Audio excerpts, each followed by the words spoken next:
Hey guys, tonight we're diving into something ancient, something sacred, something very adult, but not in the way you're thinking.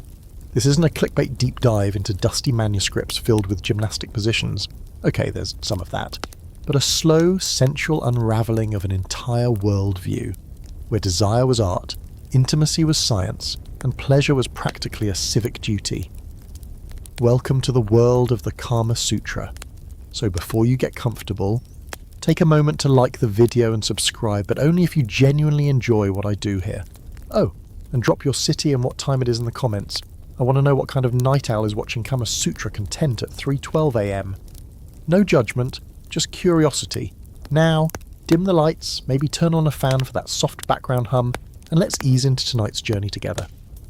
It's dusk in ancient India, sometime between the 3rd and 5th century CE. You're walking through the stone paths of a bustling town that no longer exists. The air is thick with the scent of sandalwood and roasting lentils.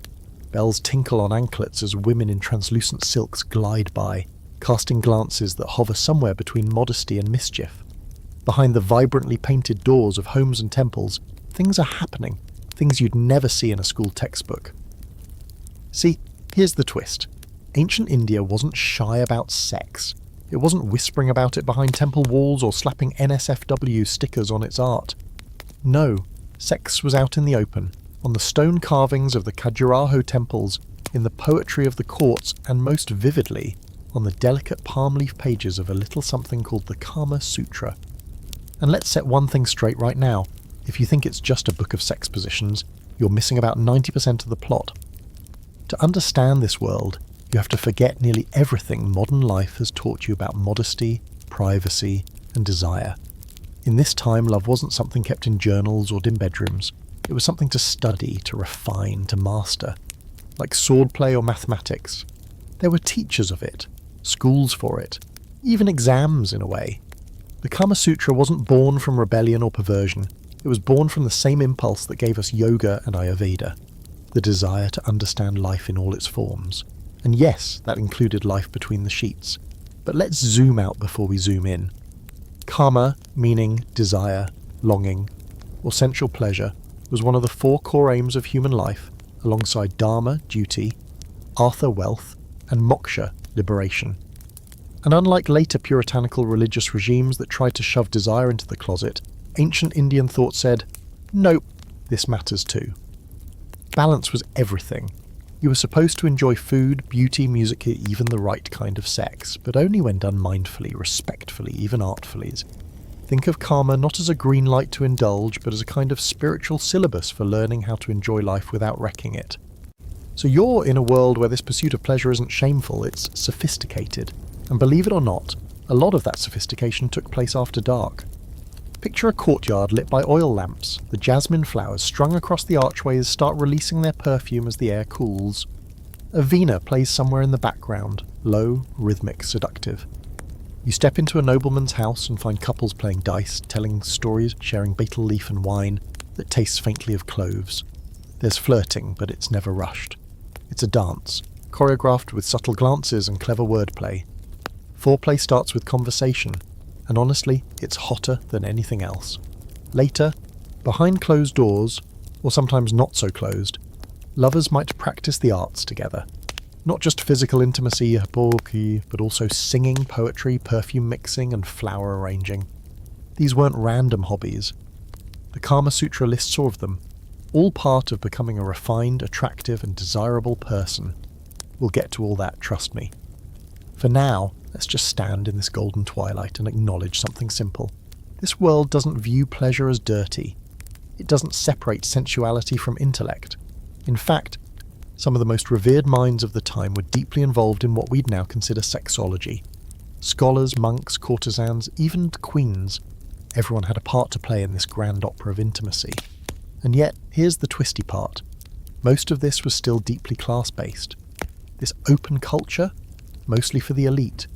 If you were a poor farmer or a servant, your romantic life was probably a lot more practical and a lot less poetic. But even then, the ideas trickled down. You'd find carvings in village temples, erotic folk tales told by travelling bards, and even Kama Sutra knockoffs, handwritten in regional dialects. Now here's your historical fact for the night. The Kama Sutra was likely written in the city of Ujjain, a major cultural hub of ancient India, known for its obsession with astronomy, philosophy, and yes, intimate arts. It was a place where thinkers gathered to argue about metaphysics by day and compose love poems by night. Here's your quirky fringe fact. Some versions of the Kama Sutra include diagrams for the ideal size and shape of rooms used for pleasure, complete with ceiling height suggestions, window placements for moonlight, and discreet trapdoors for servants to come and go without interrupting. And here's your scholarly debate. Was all of this really practiced? Or was the Kama Sutra more like a fantasy manual for a very specific class of bored aristocrats? Some historians argue that much of what we read was aspirational, like a medieval Cosmo magazine full of tips no one actually followed. Whatever the case, one thing is certain. This wasn't just about sex. It was about a kind of theatre, life as art, love as literature, intimacy as ritual. So here you are, standing in the courtyard again. The music has changed, softer now. Someone offers you a cup of saffron milk. A woman laughs behind a curtain. The night's just beginning. And the Kama Sutra hasn't even opened its pages yet. You meet him not in a temple or palace, but in a small quiet study, low ceilings, carved wooden shelves, incense smouldering in a clay bowl. Vatsyayana. That's the name you'll remember, though history didn't leave us much else. No confirmed portraits, no scandalous biographies, not even a tombstone. Just a name, a manuscript, and one of the most misunderstood legacies in human history. The Kama Sutra is often misattributed to a parade of mythical kings or seductive sages, but nope, our author was a philosopher. And possibly a monk, yep, a celibate one. Just let that sink in. The man who wrote the world's most famous sex manual may have died a virgin. Plot twist, right? So who was he? Vatsyayana Malanaga. He lived somewhere between the 3rd and 5th centuries CE, likely in the scholarly city of Ujjain or maybe Pataliputra. The text he wrote isn't technically original. It's a compilation, a master edit of dozens of older works on karma that have been circulating for centuries. Vatsyayana didn't invent this stuff. He collected, polished, and argued with it. His tone is cool, almost bureaucratic at times. Imagine someone writing a sensual how-to guide with the seriousness of a tax accountant. That's Vatsyayana. Detached, precise, and eerily unfaceted by the very content that would cause entire Western societies to break into cold sweat centuries later. He even says it right there in the preface. This book isn't meant for the morally corrupt or the overly pious. It's for the balanced mind. The reader who can learn about desire without being consumed by it. Honestly, that kind of balance is rare even now. Now imagine him hunched over palm leaf manuscripts, brushing away dust, compiling ancient Sanskrit verses, making editorial decisions about which sexual position names were redundant or which recipes for breath-freshening tonics were too risky. He wasn't trying to titillate, he was trying to organise, and his genius? He wasn't just writing about sex. He was categorising an entire field of human behaviour the way biologists classify species. Clinical but weirdly poetic. And here's the historical fact of the night. Vatsyayana explicitly says he wrote the Kama Sutra during times of political instability. His introduction includes a rare glimpse of pessimism. He refers to an age where rulers were unjust, scholars were ignored, and people had lost the art of living well. So yes, the Kama Sutra wasn't born during a time of excess. It was, in some ways, a cultural rescue mission. Now, for the fringe detail, there's a theory, almost a scholarly urban legend, that Vatsyayana was part of a sect that believed in achieving spiritual clarity through understanding all aspects of life, including sexuality. In this lens, writing the Kama Sutra wasn't a contradiction to celibacy, it was a completion of knowledge. Think of it like a monk writing a cookbook without ever tasting the dishes. Possible? Yes. Weirdly impressive? Also yes. But here's the debate that still divides scholars. Did Vatsyayana actually believe in everything he wrote, or was he just preserving older texts he didn't necessarily agree with? Some parts of the Kama Sutra read like satire, others feel disturbingly earnest. The chapter on women from outer provinces, and their less refined techniques, definitely raises some colonial eyebrows. The passage on types of moaning borders on performance art. So was he serious, or just playing the role of neutral archivist? Whatever the truth, you sense this man didn't write from a place of indulgence. He likely wasn't surrounded by courtesans feeding him figs while he dictated positions like the twining vine. He was probably just sitting in a modest room, avoiding wars outside, trying to preserve human intimacy the way someone might preserve endangered seeds. And you start to feel the weight of that. This isn't just erotica, it's anthropology. A snapshot of how humans once related, desired, bonded, and schemed. Vatsyayana doesn't judge. He just documents. He outlines how men of different classes courted lovers, how women expressed consent without words, how same-sex relationships were understood, and how the art of seduction was as much about timing as touch. And yes, for the record, he was an overachiever.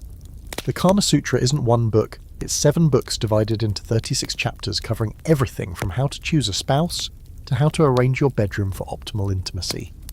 That's right, the Kama Sutra has home decor tips. You think IKEA is intense? Try reading Vatsyayana's section on how to place your bed so moonlight falls across your lover's face at precisely the right angle. Peak romance. But here's something even more curious. Vatsyayana wasn't interested in scandal. He had no intention of corrupting the youth. In fact, he's constantly warning readers not to let desire overrule reason. Pleasure to him was like fire, beautiful and useful when controlled, but ruinous when let loose. You pause here, staring at a scroll unfurled on the floor beside you. The Sanskrit script flows like a stream, fluid, looping, eternal. A line catches your eye. It's not about positions or perfumes, but something softer. When love is reciprocal, no other pleasure surpasses it. And there it is, the real soul of the text. Not in the diagrams or the names of the 64 arts, but in the belief that intimacy, when mutual and mindful, is not a sin, but a kind of transcendence. The fan overhead creaks gently, a rhythm matching your breath. You think of how different this perspective is from the one so many of us were handed, where desire was a danger, not a discipline, where sex was reduced to mechanics or morality, instead of being studied like poetry or practiced like music. So you're starting to see him, not as a ghost from a forgotten past, but as a man ahead of his time. A monk with a mission, a scholar who dared to document the full spectrum of human touch and emotion without shame, without panic. As you close the imaginary manuscript and rise from your cross-legged seat, you nod in quiet respect to Vatsyayana. Whether he ever loved in the flesh or only in theory, he left behind a legacy most lovers never do. A map, a philosophy, a whisper from a world that understood pleasure, not as vice, but as vital. By now, your assumptions about the Kama Sutra are starting to melt. You came here expecting a dusty old sex manual with some eyebrow-raising drawings and ended up meeting a philosopher monk with a penchant for organisation. But you're still waiting for the juicy stuff, right? The positions, the moaning, the wild, scandalous secrets. Patience. The Kama Sutra has layers, and before you dive headfirst into its more acrobatic moments, you need to understand something fundamental. It's not just about sex. It's barely even mostly about sex. In fact, only one of the 7 books in the Kama Sutra focuses on the act itself. The rest, they're more like life coaching for ancient Indian elite. Think of it as a manual for high-functioning adults who wanted to live beautifully, behave gracefully, and maybe, just maybe, be good in bed as a result. Tonight you're sipping warm milk on the balcony of an imagined stone villa, looking out over a moonlit garden and flipping through this ancient lifestyle guide. On the first page, not a diagram of the suspended congress or the crouching tigress.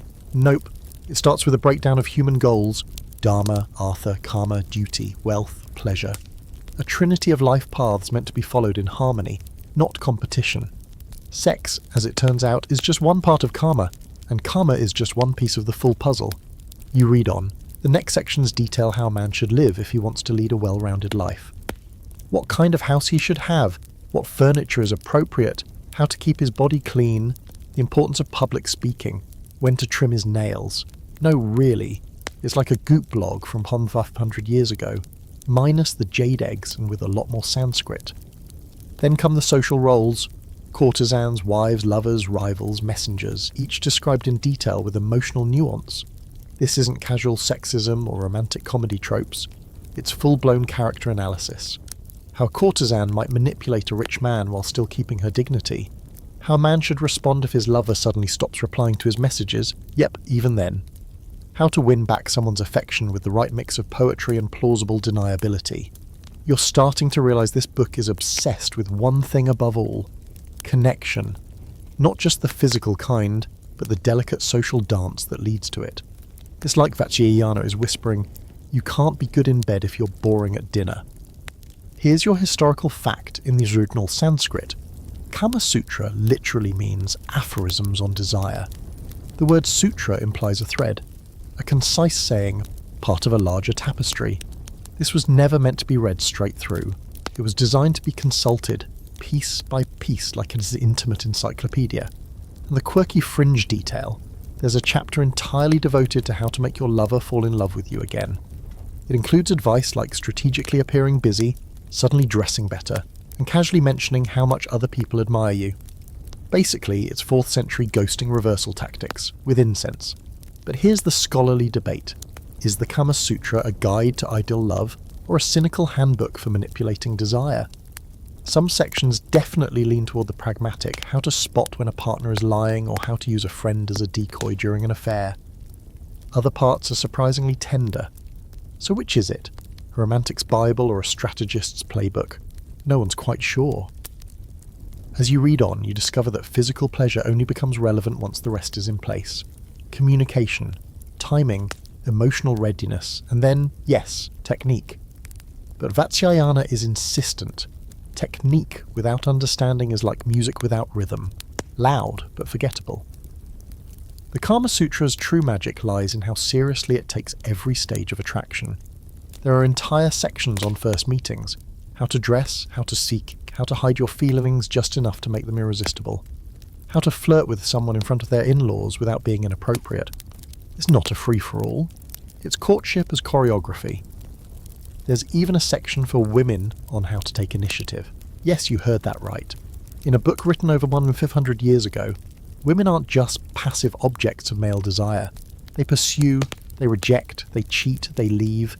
They write letters and initiate meetings and pick lovers based on smell and skill, not just status. In some ways, it's more progressive than a lot of what came after it. You close your eyes and imagine being in that world. A garden party in full bloom, musicians playing under a canopy of fabric and stars, a young woman passing you a folded note scented with rose oil. You read it, a poem, bold, suggestive, signed only with a symbol, the outline of a mango, a private joke, a shared secret, the beginning of something. That's the heart of it. The Kama Sutra doesn't see desire as dirty. It sees it as a series of opportunities, each one requiring awareness, effort, and emotional intelligence. You can't just walk in with confidence and walk out with love. You have to know when to look, when to speak, when to not speak. When to leave a sandal visible under the curtain just long enough for someone to notice. That's the other thing. So much of it is about subtlety.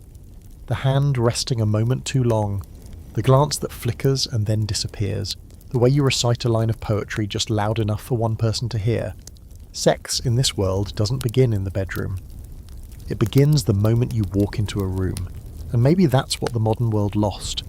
In chasing immediacy, it forgot how to savor anticipation. The Kama Sutra teaches you to slow down, to pay attention, to see desire not as a destination but a road, winding, fragrant, full of surprises. So no, this isn't a sex manual. Not in the way we think. It's a life manual, just one that happens to be completely comfortable with the fact that people like each other, want each other, and occasionally climb on top of each other in creative ways. As you set the text aside and return to the cool stone of the balcony, you feel something strange, a quiet respect for a civilization that didn't hide from desire, but studied it, honoured it. Gave it names and stages and rules, not to kill the magic, but to deepen it. Desire, Vatsyayana believed, was nothing to fear. It was a part of being fully alive. You're leaning back now, half sinking into the soft cushions of your imagination and thinking, wait, did he really say 64 arts? Oh yes, 64. Not positions, arts. That's an entirely different category, and one you're definitely not ready for until you've mastered these. See, in the world of the Kama Sutra, seduction isn't about being hot, it's about being fascinating. And to be fascinating, you've got to be cultured, creative, and at least a little unpredictable. Enter the 64 callus, the erotic skill set of the ancient elite. Think of them as the ancient world's version of a dating profile, except instead of likes, hiking and brunch, it's more like skilled in perfume blending, parrot training and water juggling. Yeah, it gets weird.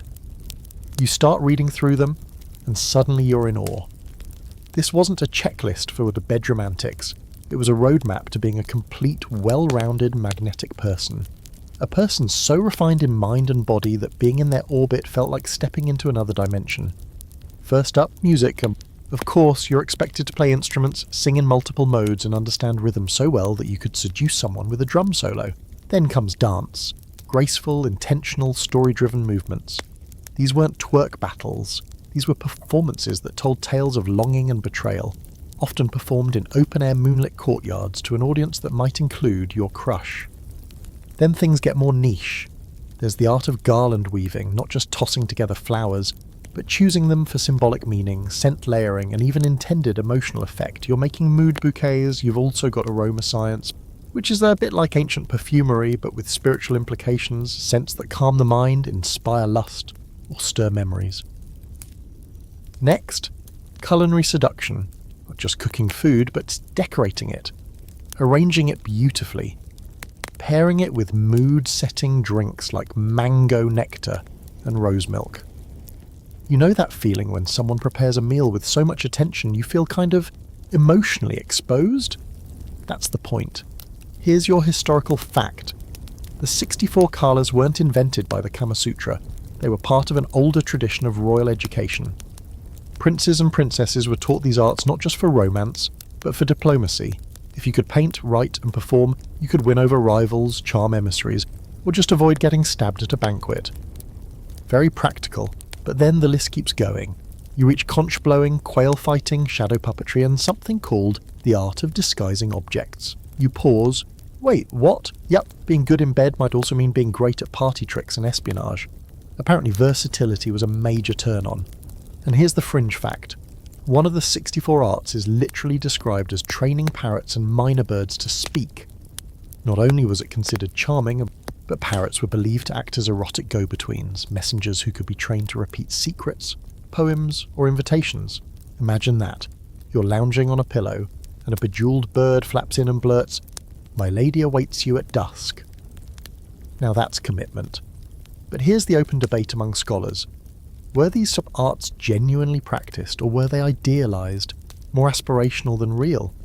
Some historians argue that only a fraction of society, the wealthiest and most cultured, had the time or resources to even attempt half of these. Others believe that households across social strata took inspiration from the list, adapting what they could, just as people today follow wellness gurus without actually building a Zen garden. You try to imagine yourself in that world. Your mornings would begin with yoga and a music session, afternoons spent learning calligraphy or composing riddles, evenings full of poetic duels, flower arranging, or perhaps a private dance performed for someone you love or want to love you. It sounds exhausting and romantic and almost annoyingly graceful, but then again, that's the point. The idea wasn't to be perfect at everything, it was to cultivate presence, playfulness, and the ability to surprise. You weren't just trying to get someone into bed, you were trying to make them never forget you once they got there. What's striking is how little of this has to do with looks. The Kama Sutra barely mentions physical beauty as a defining trait of attractiveness. Sure, clean clothes and scented oils help, but charm, wit, the ability to paint a leaf with gold or imitate animal sounds, that's where the real game was played. And unlike modern dating advice that often feels like tactical warfare, send this text, wait this long, play it cool, the 64 arts teach you to be interested in things, not just interesting. You can't fake a song, you can't bluff your way through an embroidered love letter. This wasn't about manipulation, it was about mastery.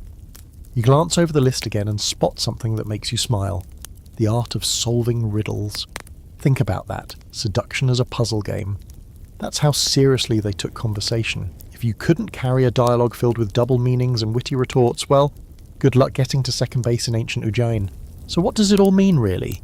It means that in this world, to be desirable was to be curious, engaged, alive. The Kama Sutra didn't want you to just perform pleasure. It wanted you to earn it through effort, intellect, and emotional precision. You had to be the kind of person people wanted to learn from, laugh with, get lost in. You look up from the text and suddenly your world feels flatter, a little too quiet. You think of the last time someone sang to you, or wrote something by hand, or carved their feelings into something tangible. It's rare, right?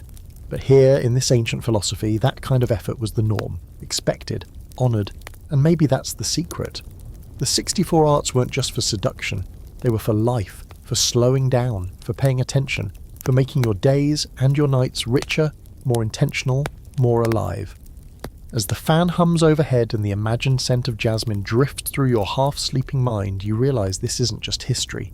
It's a reminder that maybe love isn't something you find, it's something you practice.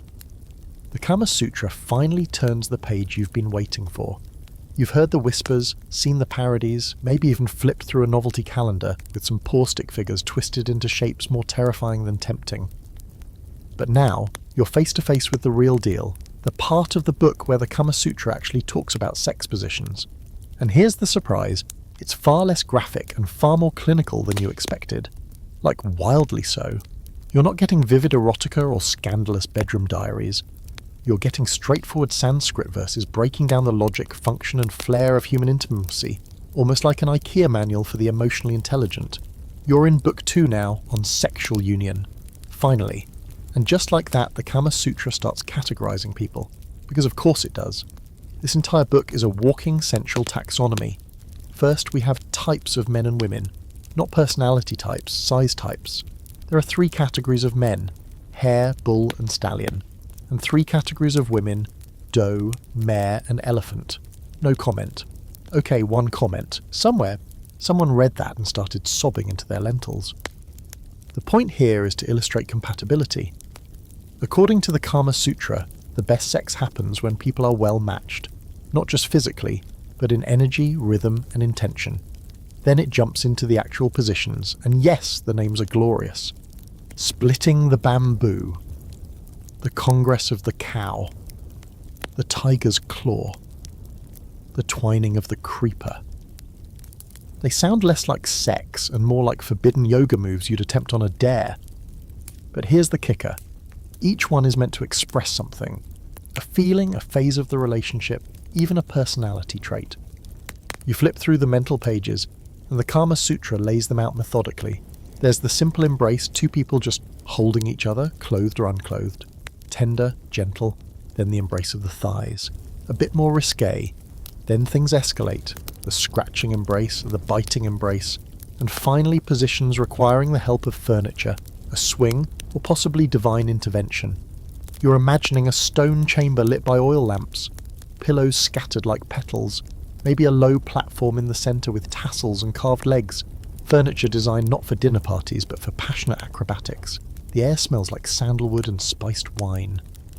There are instructions to begin slowly, building tension with a series of embraces, kisses and tongue touches, escalating with each movement like an ancient sultry symphony. You don't rush through these positions, you perform them, with style. Here's your historical fact. The Kama Sutra lists 8 ways of making love, each with subcategories that depend on things like time of day, season, emotional state and, believe it or not, the astrological alignment. You didn't just hook up after dinner, you consulted the stars and maybe your house priest. And the fringe fact? Some positions were so elaborate they came with disclaimers.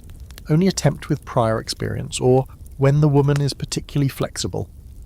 There's even a note cautioning against certain poses if you've recently eaten heavily. That's right, ancient sex advice included digestive warnings. Take that, modern self-help. But here's the real shocker. The Kama Sutra emphasises consent. A lot. Not in modern legalese, of course, but it does stress that both parties should be willing, enthusiastic and emotionally invested. There are entire lines cautioning against using trickery, force or coercion. If one partner is disinterested or hesitant, the recommended move is not seduction, it's retreat, followed by poetry and patience. That brings us to a scholarly debate. Was the Kama Sutra radical in its time, or merely reflective of existing liberal attitudes in elite Indian society? Some argue it pushed boundaries by putting women's pleasure on equal footing. Others believe it simply documented a norm that later centuries buried under waves of moral reform. Either way, compared to many cultures that treated women's desire as taboo or non-existent, the Kama Sutra feels shockingly progressive, even by today's standards. you're starting to see that this isn't just a list of bedroom antics. It's choreography, storytelling, sometimes even comedy. There's a section where a position is recommended just to make the woman laugh. Think about that. They were intentionally building laughter into intimacy. The Kama Sutra saw sex as more than release. It was connection, play, a dance that didn't always have to be serious to be sacred. You pause here, ikur, letting the imagined candlelight flicker across your thoughts. So much of modern discourse around sex is filled with anxiety, performance pressure, power dynamics, shame, comparison. But this is something softer, more fluid, less about conquest, more about creativity. No body shaming, no rules about who's supposed to enjoy what. Just a mutual experiment in pleasure, driven by curiosity and mutual delight. That's not to say it's perfect, some parts feel dated. Gender roles are rigid in places, with predictable assumptions about who initiates and who follows. Still, the Kama Sutra makes space for variation, advice for role reversal, encouragement for women to lead, and yes, recognition of same-sex attraction. But what really hits you is how intentional everything is. Nothing is rushed. A good night, according to Vatsyayana, doesn't start with passion. It starts with a bath, a meal, clean clothes, music, storytelling. Everything builds. Every gesture means something. Even biting comes with types: playful, passionate, possessive, artistic. There's a kind of loving literacy here, like lovers are learning a new language with their bodies and every touch is a sentence. So maybe the Kama Sutra isn't about sex positions after all. Maybe the positions are just the punctuation. The real message is between the lines. Pay attention to your lover, to the moment, to yourself. You settle back into your imagined silk sheets, the words still echoing in your ears like soft drum beats. Congress of the Cow. Splitting the bamboo. Odd, poetic, and oddly precise. You think of how the desire was once treated as an art form, complex, sacred, slow-burning. Not a swipe, not a joke, a ritual. And somewhere deep in the stone walls of history, the lovers who practiced these positions are gone. But their stories, their dances, their whispered laughter in moonlit rooms, still here, still humming quietly under the surface of your modern life, waiting to be remembered. Somewhere behind a silk curtain, laughter spills into the hall. But it's not the giggle of lovers tangled in bedsheets. It's rehearsed, performative, part of a scene that's being played out for an audience of exactly one. You step closer unnoticed, and peek into a world where seduction isn't spontaneous, it's scripted. Tonight, you're watching ancient Indian roleplay unfold, and it's a far cry from anything modern cosplay could dream up. Here, fantasy has rules, costumes have meaning, and everyone knows their lines, because this isn't about kink. This is about theatre, ritual, and power. In the most refined circles of ancient Indian society, lovers didn't always just show up as themselves. Sometimes they came as mythical heroines or the tragic kings, disguised milkmaids or cunning sages. The Kama Sutra doesn't shy away from this, it encourages it. Roleplay, according to Vatsyayana, is one of the most powerful tools in the seducer's arsenal. But it's not for lazy hearts. If you're going to impersonate a wandering ascetic to sneak into your lover's courtyard, you better get your accent right. These performances were more than just foreplay, they were storytelling. Lovers became actors, their meetings unfolding like miniature plays complete with props, poetry and deliberate pacing, and you had to earn your applause, if not from a literal audience, then from the one person whose gaze made your world spin. Let's set the stage. You're in a perfumed room with cushions arranged like lotus petals. There's a carved box filled with costumes, gauzy scarves, lacquered bangles, golden masks. A woman steps forward dressed as a courtesan, pretending to be a village girl, pretending to be a queen. Layers. She tells her visitor that she's an innocent traveller from a faraway land, unaware of the customs here. Her voice is practiced but soft, her eyes darting like she doesn't quite belong in the room. He replies not as himself, but as a poet lost in the wilderness, seeking directions, his hands trembling with faux nervousness. It's over the top, melodramatic, and somehow deeply intimate. Here's your historical fact. Sanskrit drama was a cornerstone of elite Indian culture, with erotic themes commonly woven into plots. The playwright Kalidasa, basically the Shakespeare of ancient India, penned entire plays where lovers use metaphors and disguises to conceal their identities while exposing their desires. So it makes perfect sense that the same society would apply this dramatic flair to their love lives. And the fringe detail. There were professional scriptwriters for romantic encounters, people who could compose personalised love letters, witty dialogue, or suggest roleplay scenarios based on your zodiac sign and preferred aesthetic. Imagine hiring someone to ghostwrite your dirty talk, but in the form of a lyrical monologue about how your beloved reminds you of a monsoon cloud. That's the level we're dealing with. But this opens a delicious little debate. Were these performances sincere, or was everyone just performing seduction for the sake of social theatre? Some scholars argue that this elaborate roleplay was a necessity in a society that valued restraint and indirect expression. You couldn't just say, "I want you." You had to say, "Were I a bee, I would drown in the nectar of your gaze," while wearing a headscarf and pretending to be from another kingdom. Others suggest the performances weren't masks, they were mirrors. In roleplay, people could reveal parts of themselves they couldn't show in daylight, truth hiding in fiction, desire wrapped in metaphor, and that metaphor everywhere. In their poems, a kiss might be described as the stealing of honey from an unwilling blossom. A gasp during lovemaking might be the cry of a startled peacock at dawn. Nothing was said outright. Everything hinted, danced, teased. To understand it was to be in the know. To miss it was to be left behind. But let's be honest, this kind of erotic theatre wasn't available to everyone. These were games of the wealthy, the literate, the artistically trained. In the royal courts and the homes of the aristocracy, performance was status. The better your improvisation, the higher your desirability. And sometimes, the performance extended beyond the bedroom. You might stage an entire seduction in public, coordinated glances at a poetry reading, a subtle handoff of a symbolic item, a red thread, a folded fan, a duet that doubles as a flirtation. Everyone would pretend not to notice. But they noticed. Oh, they noticed. This was a world where artifice was the path to truth, where the role you played in love revealed the role you longed to play in life. And the Kama Sutra embraced that wholeheartedly. It never scolded you for pretending. It invited you to lean into the fantasy, because maybe fantasy was the point all along. So you picture yourself now, not as the observer, but as the player. You choose your character, a wandering bard perhaps, fresh from composing a new raga, or a merchant's daughter with an obsession for rare spices and forbidden love letters. You walk into the room with your story prepared. Your lover waits across the threshold, eyes bright with anticipation. You speak your first line. The game begins. And you realise something. This isn't silly. This is sacred. Two people stepping out of their ordinary lives to become something else, if only for a night. Seduction here isn't cheap. It's layered, rich, demanding, and utterly unforgettable. You close your eyes, letting the scene fade back into shadow.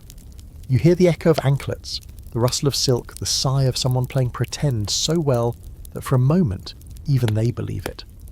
This is the Kama Sutra's gift, tucked between the verses and the metaphors.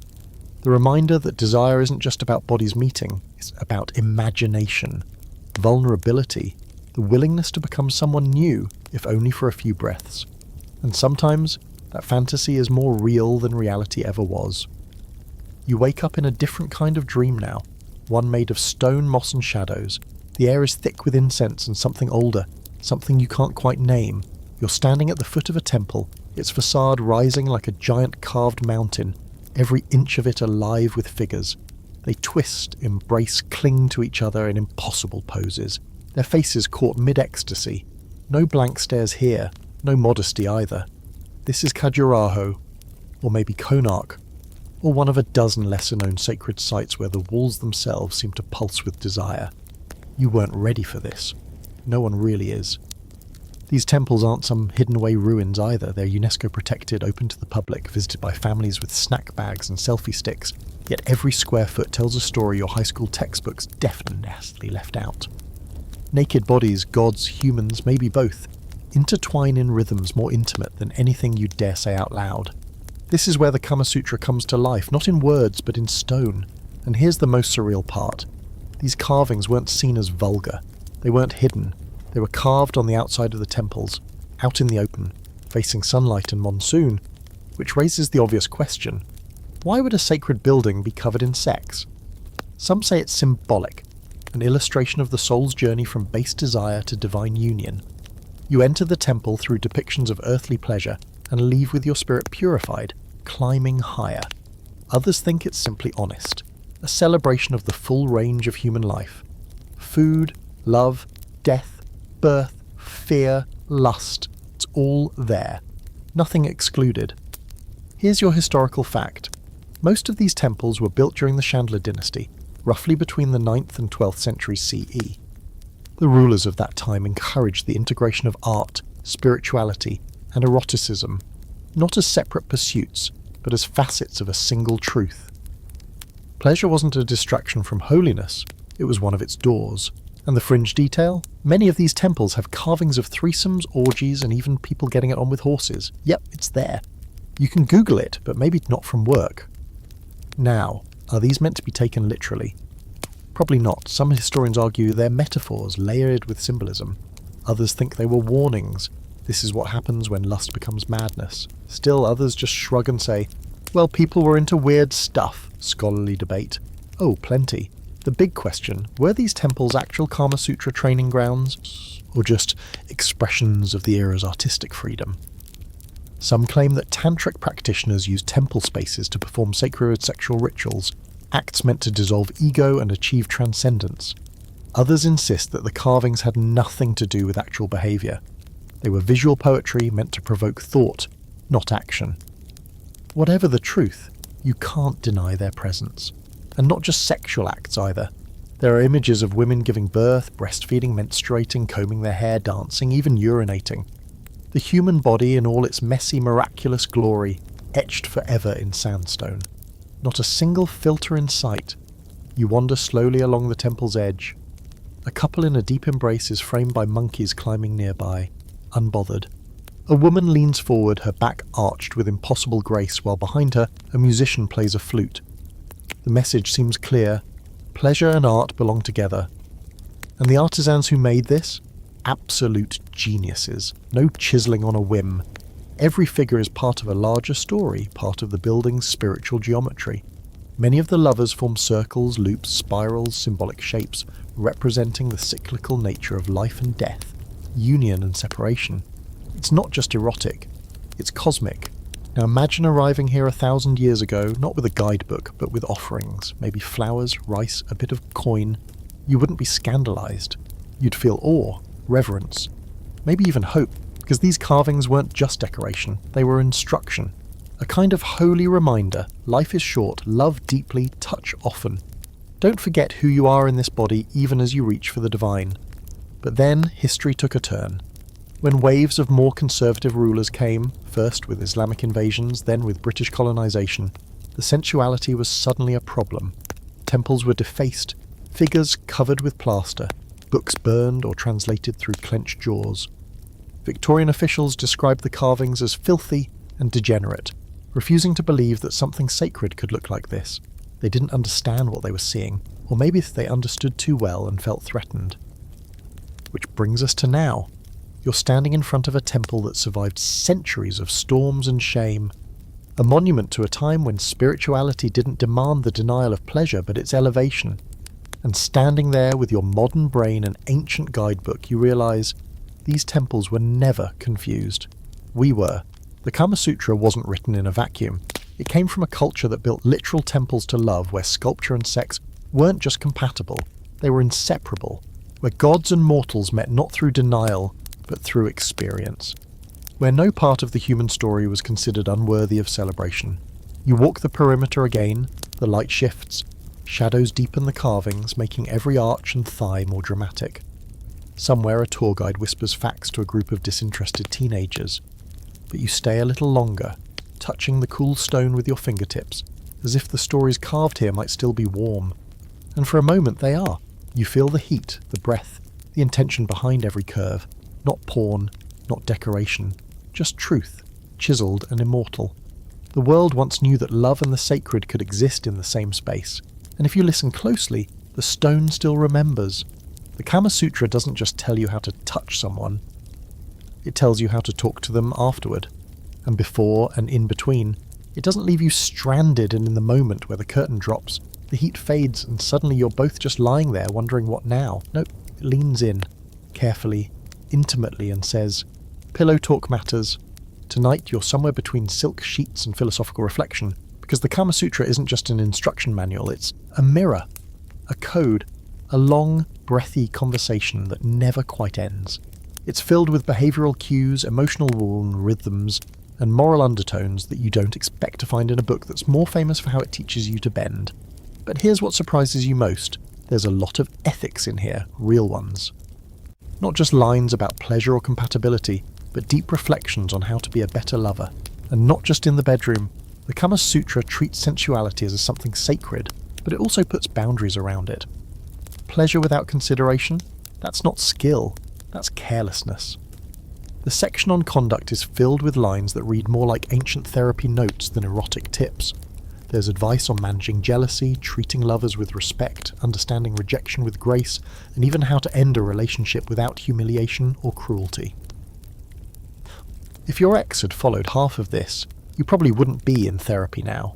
You settle back into your imagined palace, low golden light, sandalwood still curling through the air, and the distant sound of a flute echoing across an open courtyard. Two lovers lie together, their breathing synced, their fingers idly tracing invisible shapes on each other's scum. This is where the Kama Sutra shines, not just in the act, but in the aftermath. It whispers, "Don't rush this part. This is the glue." There's a whole philosophy behind how people should behave when they're in love, or infatuated, or even just infatuated for the night, and none of it is casual. According to Vatsyayana, casualness is the enemy of connection. You can be playful, sure, but you must be present. Your attention is currency, and withholding it after intimacy is the fastest way to bankrupt the whole experience. Here's your historical fact. In many ancient Indian court cultures, including those influenced by the Kama Sutra, the art of conversation was taught alongside lovemaking. Poets, musicians, and storytellers weren't just performers, they were seducers. And being boring? That was worse than being bad in bed. You'd be expected to know which poems matched the mood of the season, what kind of flowers to reference in late summer, how to speak just above a whisper so your words felt like a secret. Even disagreement had to be elegant. No shouting, no ghosting. If you weren't into someone anymore, you were supposed to let them down gently. With a metaphor, ideally. Maybe something like, "As the moon wanes, so too does my longing," or whatever the 4th century Sanskrit equivalent of "it's not you, it's me" was. Now here's your fringe fact. In some translations of the Kama Sutra, there's a bit of advice that says a skilled lover should be able to read emotions through breath. Not just heavy breathing or sighs, but tiny changes. A quick inhale might mean surprise. A held breath could signal hesitation. Breath as conversation. Think about how tuned in you'd have to be to pick up on that. We're talking Jedi-level empathy. And here's the debate scholars love to poke at. Is the Kama Sutra's emotional advice just flowery window dressing for what is essentially a how-to guide for elite men? Or is it genuine? Was Vatsyayana truly promoting a mutual, emotionally intelligent approach to love, or just wrapping manipulation in poetry? Some argue that his tone, detached, objective, almost scientific, suggests he was simply recording cultural behaviours, not endorsing them.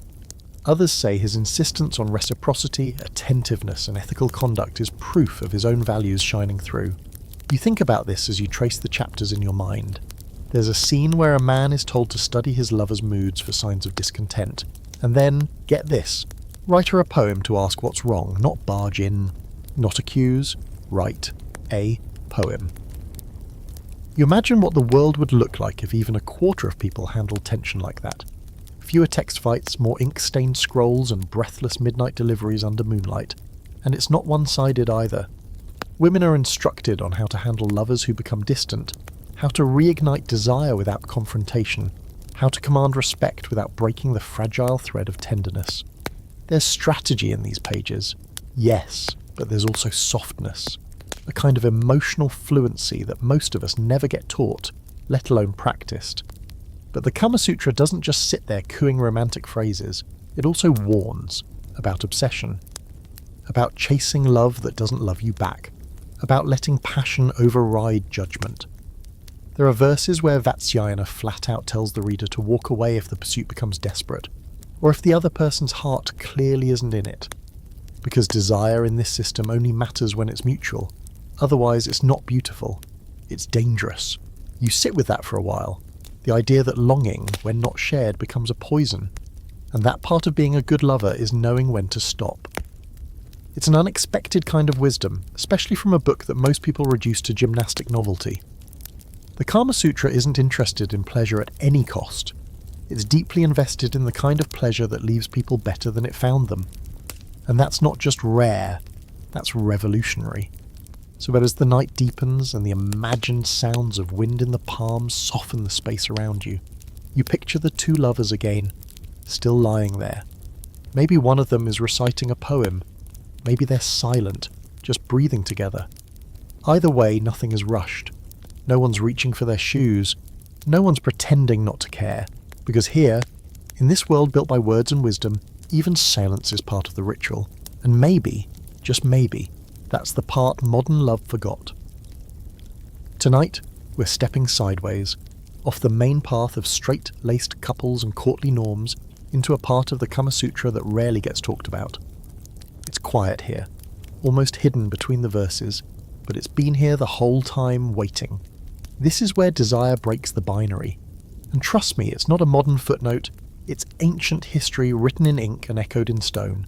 You see, when most people hear Kama Sutra, they picture a man and a woman, and maybe in a temple, maybe balancing on a carved swing locked in some elaborate embrace that's one pulled hamstring away from disaster. But nestled between the heterosexual idealism is something far more fluid, far more real, relationships and identities that don't fall into neat little categories. The Kama Sutra isn't just aware of same-sex attraction, it acknowledges it, defines it, and in its own way respects it. Not loudly, not with rainbow flags or revolutionary speeches, but with a kind of quiet inclusion that feels shockingly matter-of-fact for a book over 500 years old. Let's talk about the third nature. That's how the Kama Sutra refers to individuals who don't fit into the typical male-female attraction model. In Sanskrit, the word is tritiya prakriti, literally, third nature. These are people who might be what we'd call gay, trans, or gender non-conforming today. They appear not as punchlines or anomalies, but as complex characters with distinct roles in society. Some serve in royal courts, some work as performers, stylists, or matchmakers, and some are lovers, desirable, skilled, sought after. There's even a section describing male-male intimacy in fairly unambiguous detail, including acts of affection, sexual positions, and emotional bonds. Not criminalized, not pathologized, just there. Here's your historical fact. In ancient Indian texts, not just the Kama Sutra, but also medical treatises like the Karaka Samhita, gender and sexuality were understood as a spectrum. Some individuals were classified based on their mannerisms, sexual preferences, or roles in society, not just anatomy. It wasn't perfect, and yes, it was filtered through the lens of hierarchy and patriarchy, but it existed. The idea that queerness is modern or Western just doesn't hold up. Now for your fringe fact. In some regional traditions, the third gender community held semi-sacred status. Hijras, India's recognised third gender community, have been around for centuries and were even invited to bless weddings and births. Their presence was seen as auspicious. Their songs considered a bridge between the human and divine. That's a far cry from how most queer people have been treated in the modern world, where visibility often came with punishment. But here's the debate. Did the Kama Sutra genuinely accept these identities, or merely tolerate them as curiosities? Was it documenting real cultural openness, or just indulging in exotic detail? Scholars still argue about this. Some say the text's neutral tone signals quiet respect, others see it as clinical, no different than listing food groups. And then there are those who believe the Kama Sutra intentionally carved out space for difference, even if it couldn't shout about it. You wander now through a hypothetical ancient garden party, the air thick with wine and jasmine, and you notice a performer, a man in a flowing sari, his movements graceful, his smile mysterious. He recites a poem about longing, not directed at a woman, but at another man. No one laughs, no one gasps, people listen, some nod. The prince watching him sips his drink a little slower. Desire here has many names, and just as many forms, but it's not just about sex. The Kama Sutra recognises romantic longing between people of the same gender. There are verses about love letters passed secretly between young men, about coded glances in public baths, about waiting, hoping. The kind of quiet ache that any heart can understand. You wonder what it must have been like to read these passages as someone who didn't fit the norm, even centuries ago. To find yourself in a sacred text, to see your desire acknowledged, even gently. It must have felt like someone reaching across time and saying, "I see you." Of course, none of this means ancient India was some utopia of fluid sexuality. Just like anywhere else in history, things were complicated. Social class played a huge role. Being third gender might be accepted in one city and mocked in another. Some roles were celebrated, others marginalised. And let's be real, most of the Kama Sutra was written for upper-class men. They had more freedom to experiment, more space to hide their truths in poetry and metaphor. Still, it's hard to ignore the fact that queerness wasn't erased, it wasn't dismissed, it wasn't cast into the shadows and hunted down as unnatural. It was instead woven into the same fabric as everything else: music, dance, longing, laughter. You step into a small imagined room now, one where two lovers sit cross-legged on a silk mat. There are no rules here about who is supposed to touch first, or who must be the stronger, more silent one. They're equals. Or maybe not. Maybe one teaches, the other listens. It doesn't matter. Because the Kama Sutra's rules shift when the genders do. It doesn't apply one formula to every connection. Instead, it adapts, it allows, and maybe that's the most radical thing. Flexibility, not just of the body, but of thought. A willingness to let people be who they are, love who they love, without turning it into a crisis. The candlelight in your mind softens now. The breeze carries the smell of marigold and rose. You think of how often we edit the past to fit our present fears. We tell ourselves the old world was strict, limited, blind to nuance. But here's the Kama Sutra here, quietly reminding you, it was never that simple. People have always been complicated, and love has always found a way. So tonight, we remember the ones whose names weren't always written, but whose stories were carved anyway, between the lines, in the margins, on the temple walls, and when you breathe out, you let go of the lie that love ever fit into a neat little box. Tonight's lesson comes with a creak, a literal one. You hear it before you see it, the groan of ancient wood under shifting weight, the rhythmic squeak of ropes, the gentle tap-tap of something hitting a wall in a slow, steady beat. You turn the corner of your mental palace and step into a room that looks more like an art installation than a bedroom. Except, this is the bedroom. Welcome to the central architecture of ancient India, where furniture wasn't just for sitting, it was for seducing. Yes, the Kama Sutra talks about positions. Yes, it dives into emotional intimacy and cultural nuance. But hidden in its elegant verses is something even more unexpected. A kind of IKEA catalogue for pleasure. There's advice on lighting, on fabrics, on room layout, and on a whole array of erotic furniture that would make even the most adventurous modern designer raise an eyebrow. Let's start with the obvious centerpiece, the swing. Not a porch swing, not a playground swing. This is a carefully crafted silk rope-hung platform suspended from ornate beams, built to cradle two people, or more, in an elevated embrace. Sometimes cushioned, sometimes firm, sometimes with side handles or carvings for grip. Why? Because motion changes everything. The Kama Sutra knew what modern lovers eventually rediscover. Rhythm isn't just in the body, it's in the space around it. The swing, with its gentle momentum, added a layer of sensuality that turned a kiss into a slow dance. But the Kama Sutra doesn't stop there. There are beds on risers, designed so one partner could be higher or lower depending on the act. There are pillows of precise firmness, not too soft, not too stiff. There are benches for back support, low stools for leg angles, and even wooden platforms with carved grooves possibly meant for grip or alignment. It's hard to tell. Scholars still debate the intended uses of these devices, some of which blur the line between furniture and sculpture. Here's your historical fact. Elite households in ancient India often had multiple chambers dedicated to different types of pleasure. Not just sexual, but sensory. One room for music, one for bathing, one for perfume blending, and yes, one for physical intimacy, designed with soundproof walls, aromatic burners, and specific temperature control features. Think of it as the ancient version of a spa meets playroom, built not just for indulgence, but for mastery. And your fringe fact? Some erotic furniture was portable. There are texts that describe folding platforms, collapsible swings, and even concealed compartments within bed frames that stored oils, mirrors, or instructional scrolls. That's right, sex came with a toolkit. Travelling lovers were expected to be prepared like highly cultured Boy Scouts with a strong sense of rhythm. But here's the scholarly debate. Were these items really common, or just aspirational? Some argue that only the wealthiest could afford such luxuries, and that the Kama Sutra was writing for a tiny elite with far too much time and sandalwood oil on their hands. Others believe that simpler versions of these setups existed across class levels, adapted, improvised, shared through oral tradition.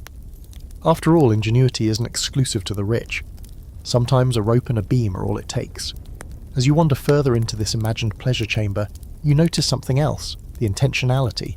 Nothing is random, every object has purpose. There's a mirror hung not for vanity, but for viewing from unexpected angles.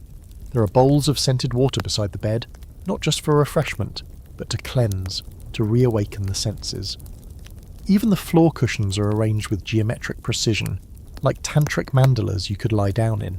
The Kama Sutra treats space like a collaborator. You don't just lie on a bed and hope for the best. You choreograph, you design the moment, the right touch of silk on skin, the coolness of marble beneath your back, the sound of water in a fountain nearby, is all part of the spell. And maybe that's what we've forgotten in the age of convenience and minimalist bedrooms. That space shapes experience, that where you are can change how you feel, and that seduction starts long before the first kiss. It starts with the mood of the room, the softness of the lamp glow, the breath of jasmine on the air. You lie back now, imagining the ceiling above you, a painted scene of lovers beneath a banyan tree, or maybe a panel of stars inlaid with gold leaf. You stretch your arms across cushions stuffed with kapok fibre, and wonder what it would feel like to spend an entire evening moving slowly from platform to platform, each built for a different kind of touch. Nothing rushed, nothing expected, just play. That's the secret underneath all this carved wood and embroidered fabric. Playfulness. The Kama Sutra isn't about achievement, it's about exploration. And the furniture? That's just the playground. You picture a couple now, one reaching for a hanging handle to steady themselves, the other adjusting a pillow beneath their lover's knees with the precision of a temple priest. They're not racing toward climax, they're sculpting an experience. They're fully in it, senses lit up, minds quiet, bodies curious. And you're starting to feel the pull of that kind of attention. You look around your own space and wonder, when was the last time you set the scene? Not for someone else, but for yourself. The Kama Sutra didn't separate aesthetics from intimacy. It understood that the most memorable moments happen when the environment holds you like a second set of hands. So tonight, before sleep takes you, you think not just about pleasure, but about presence. About how the space around you reflects the care you give yourself and the people you love. About how even the simplest room can become a sanctuary if you treat it like one. And maybe, just maybe, you'll start seeing furniture in a different way. Not just something to use, but something to feel with. You wake to the sound of bangles clinking softly, like wind chimes stirred by fingers instead of breeze. The smell of rose oil lingers in the air, and from behind a beaded curtain, laughter. Low, smooth, effortless. Someone is telling a story, something scandalous and funny, and no one is pretending to be shocked. Because in this part of the ancient world, seduction isn't a secret, it's a profession. And tonight you're entering the realm of the courtesan. Forget everything you've been taught about that word. This isn't the Western version, the desperate woman in a dark alley, the tragic figure sacrificed for plot. No, in ancient India, the Ganika was an institution. An icon, a government-backed, highly trained, socially powerful force of sensual gravity. And the Kama Sutra, it practically reveres them. Courtesans weren't just sex workers, they were polymaths. They were expected to master many of the 64 arts: music, dance, poetry, conversation, philosophy, perfumery, etiquette, disguise, even chess. They were charmers and tacticians, advisors and entertainers. A courtesan could read your mood, match your verse, and win your coin, all before her anklets stopped jingling. Here's your historical fact. Courtesans in cities like Pataliputra and Ujjain were often registered with the state. Their earnings were taxed, their contracts were protected, some even had pensions. Many owned property, employed servants, and, get this, were wealthier than some nobles. In certain periods, they were the only women allowed to receive formal education in the arts. Ganika wasn't a scandal, she was a symbol of refinement. But make no mistake, this power came with price. These women weren't free in the modern sense. Their status was still precarious, their lives vulnerable to shifts in politics and public taste. Yet within those constraints, many navigated their world with remarkable agency, wielding their beauty and intelligence like twin swords. Now for your fringe fact, some courtesans were so legendary that kings visited them for advice, not just for pleasure, for strategy. There's even mention of royal ministers consulting Gannicas before political decisions, as they were considered experts in reading people, predicting behaviour, and manipulating emotional currents. Basically, ancient spin doctors with better jewellery. And then comes the scholarly debate. Were these women truly empowered, or simply better treated captives of a patriarchal system? Did their sophistication grant them real freedom, or just a gilded cage? There's no simple answer. The Kama Sutra certainly idolizes them, offering entire chapters on how a courtesan should manage lovers, juggle finances, avoid heartbreak and maintain her allure into old age. But idealization is not always empowerment. It's complicated. You walk through the imagined quarters of a celebrated Gannika now, her home a mix of salon, theatre and temple. Shelves lined with scrolls, cushions embroidered with peacocks and lotuses, a corner perfumery with small bottles labelled in delicate script. Jasmine, vetiver, saffron, almond. There's a small bronze mirror, polished so fine you can see your breath when you speak in front of it. Every detail curated, every object part of the performance. You see her now dressed in layers of silk so sheer they shimmer like heat waves. Her hair oiled, coiled, jewelled. Her voice liquid. She recites a couplet in Sanskrit without breaking eye contact. It's a challenge and an invitation in one breath. Across from her, a nobleman leans forward, nervous. He's rich, powerful, accustomed to yes-men and flattery. But here, he's outmatched. She corrects his grammar. She refines his metaphor. She laughs, not rudely, but knowingly. And for a moment, he looks at her not with lust, but with something close to awe. Because the Gannika doesn't just give pleasure. She gives perspective. She shows her lovers how little they know. She doesn't chase them. She teaches them how to chase well. And of course, the Kama Sutra teaches how to win her favour. It advises wealthy suitors to be generous, but never boastful. To be respectful, but not boring. To bring gifts, books, not gold. To offer poems, not just proposals. It warns, a courtesan cannot be bought, only persuaded. There's a beautiful irony here. The Kama Sutra, a text often seen as male-focused, dedicates significant space to training men on how to behave better, especially with women like her. But even the courtesan is allowed moments of vulnerability. The text speaks of her heartbreak when lovers leave, of the loneliness that sometimes trails behind laughter. It outlines how she can recognize a man who only pretends to care, how to respond with dignity when her affections are used and discarded. These are not caricatures. These are people. And just when you think it's all about clever games and elite circles, you remember this. Many women became courtesans because they had no other option. Poverty, orphanhood, social exclusion. For some, it was a way to survive in a world that offered few paths to independence. But survival isn't the same as victimhood. Many thrived. Many redefined what it meant to be powerful in a world designed to overlook them.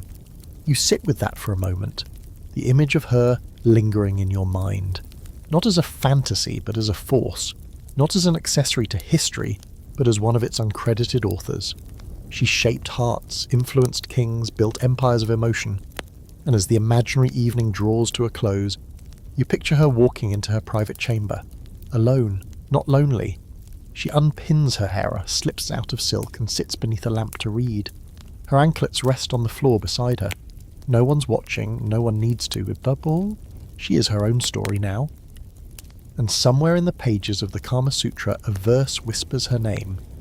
It's late now, the kind of late where silence feels thick and holy, like you're the last person awake in the universe. But in this part of the Kama Sutra, that's exactly when things begin. Not with noise, but with stillness.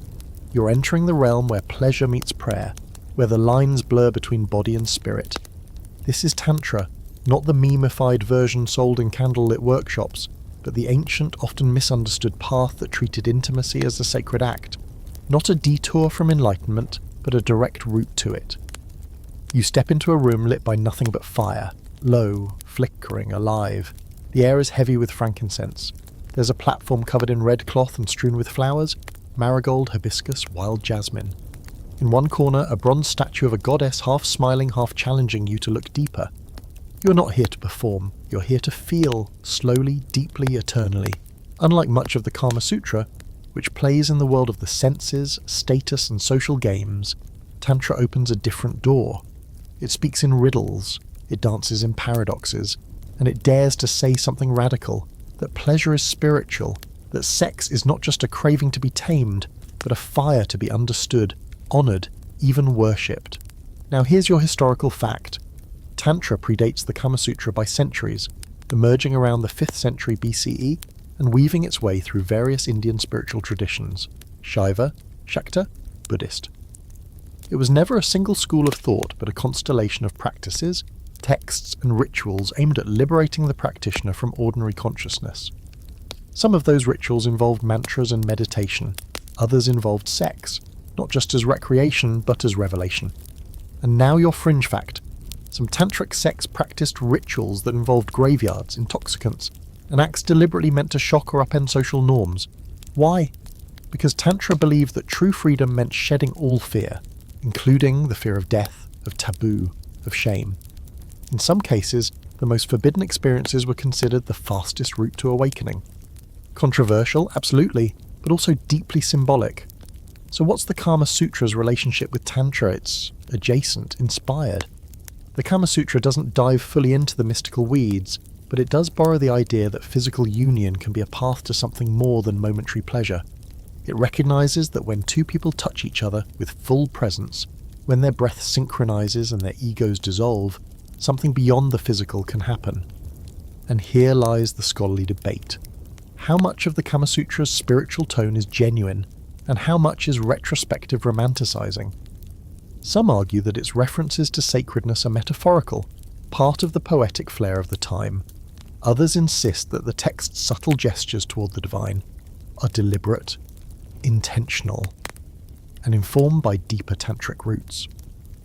Either way, it's hard to deny the overlap, the emphasis on slowing down, on attunement, on surrender. You read passages that suggest lovers match their breathing before beginning, that they align their bodies not for pleasure alone, but to create harmony. There's mention of chanting, of preparing the space with ritual baths and offerings. At moments, the Kama Sutra sounds less like a manual and more like a liturgy. And then, of course, there's the goddess. Kama may be the god of desire, quiver full of flowers, smile like springtime, but Shakti is the force, the divine feminine energy that animates the universe. In tantric philosophy, every sexual act reenacts the cosmic dance between Shiva and Shakti.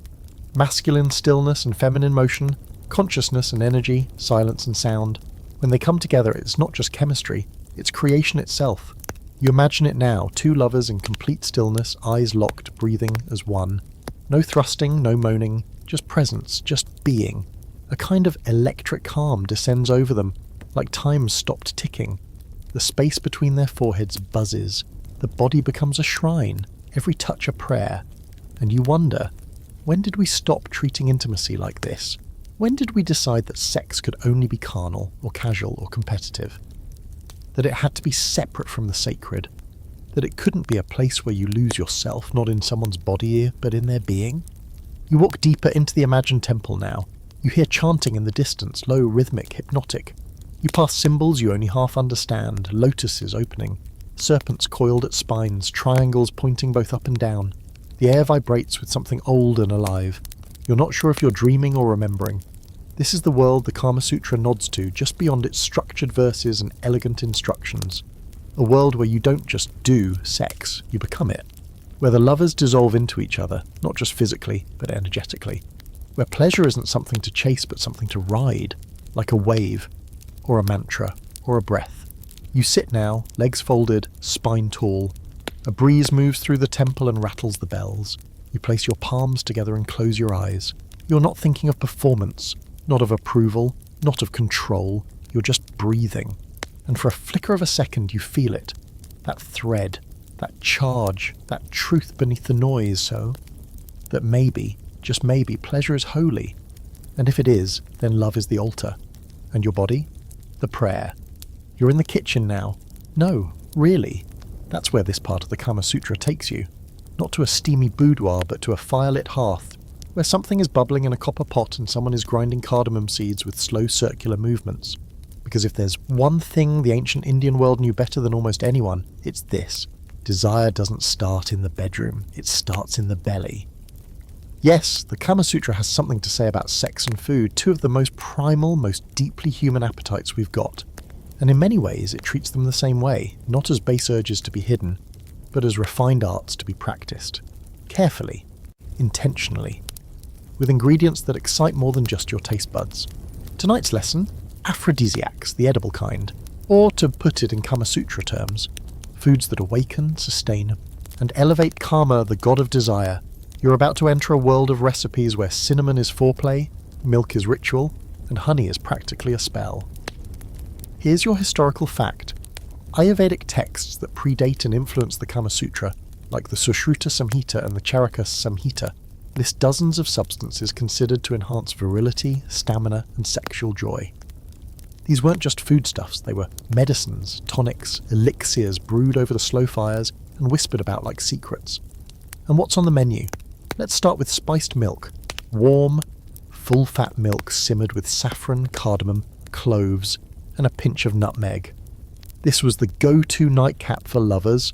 It calmed the nerves, warmed the body, and sent you into a dreamy, almost trippy state. Add a spoonful of ghee, and you've got a potion meant to stoke the inner flame. It wasn't just romantic, it was strategic. Then there were nuts and seeds, sesame, almonds, cashews, roasted and mixed with jaggery, unrefined sugar, to form energy-rich balls known as laddus. Not exactly subtle, but the Kama Sutra didn't care. It knew that a well-fed body made a better lover. Hunger was not sexy, satisfaction was. Fruits were practically love letters. Mango, of course, the fruit of longing, ripe, golden, dripping down your wrist, to be licked off slowly and not always alone. Bananas, papayas, figs, each with their own, visual metaphors. Even coconut water served in carved shells was said to cool the body after hot passion. Ancient Gatorade, basically. And now your fringe fact. One text suggests that consuming a mixture of powdered shatavari root, sugar, and honey not only increases stamina, but also causes dreams of divine union. Not just regular sex dreams, divine ones. In these dreams, you might make love to a celestial being or wake feeling touched by the gods. Think of it as the original dream journal with a very NSFW section. But here's where things get layered. Food wasn't just fuel, it were foreplay. The Kama Sutra encouraged lovers to feed each other as part of courtship. Slowly, sensually, not just tossing grapes into mouths, but tasting each thing together. Talking about textures, smells, the way a certain syrup clings to your tongue. There was a whole art to nibbling, not biting, but teasing. You might trace a fig across someone's collarbone. Offer them a slice of melon only if they could guess which spice you rubbed on the rind. Culinary flirtation. And drinks? Oh, the drinks. Wine was rare and somewhat taboo, but certain fermented fruit concoctions were allowed in small, mood-enhancing doses. More common were asavas, herbal infusions designed to increase heat, energy, or romantic boldness. Served in silver cups, often warmed by body heat alone, you didn't drink to forget. You drank to remember more vividly. There's also a moment in the Kama Sutra where a man is advised to cook for his lover. Not hire a servant, not order food, but personally cook. Because attention is aphrodisiac, effort is aphrodisiac. The idea that someone took time to stir saffron into your rice while thinking about how your lips curl when you eat, that's intimacy. And what's especially beautiful is how seasonal all of it was. There were foods for summer, cooling, hydrating, laced with rose water. Foods for winter, heavy, spiced, dense with warmth. Each designed to work with your body's rhythms, not against them. Pleasure wasn't isolated. It was tied to cycles, to earth, to instinct. So you're standing in the kitchen now, the air thick with turmeric and ghee, a pot bubbles slowly. Your lover stands beside you, crushing something fragrant with a stone mortar. Neither of you speaks. You don't need to. The ritual is already underway. The meal is the message. And when you serve it, on banana leaves maybe, or silver plates, you don't rush. You eat with your fingers. You look up between bites. You wipe something sweet from their lower lip, and it's not just a gesture, it's an invitation. because you're not just filling bellies, you're priming bodies. You're writing a kind of edible poem that ends in the dark or the bath or back on that swing from earlier. Here's the debate. Were these recipes and food rituals widely practiced? Or were they luxuries only the wealthy could afford? Some historians argue that most people didn't have access to saffron and honey, and that these rituals were aspirational. But others believe versions of them existed everywhere. Adapted, simplified, passed down as folk knowledge. After all, you don't need gold cups to turn a meal into seduction. You just need to pay attention, and that's the real message tucked inside these recipes and rituals. Presence, the way you peel a fruit, the way you serve a dish, the way you wait while someone else takes the first bite. It's all part of the dance. So tonight, maybe you'll light a candle by the stove. Maybe you'll stir something slowly. Maybe you'll eat with your hands. Maybe you'll let someone else lick the spoon. Because food, when done right, doesn't just fill, it floods, it melts, it opens, just like love.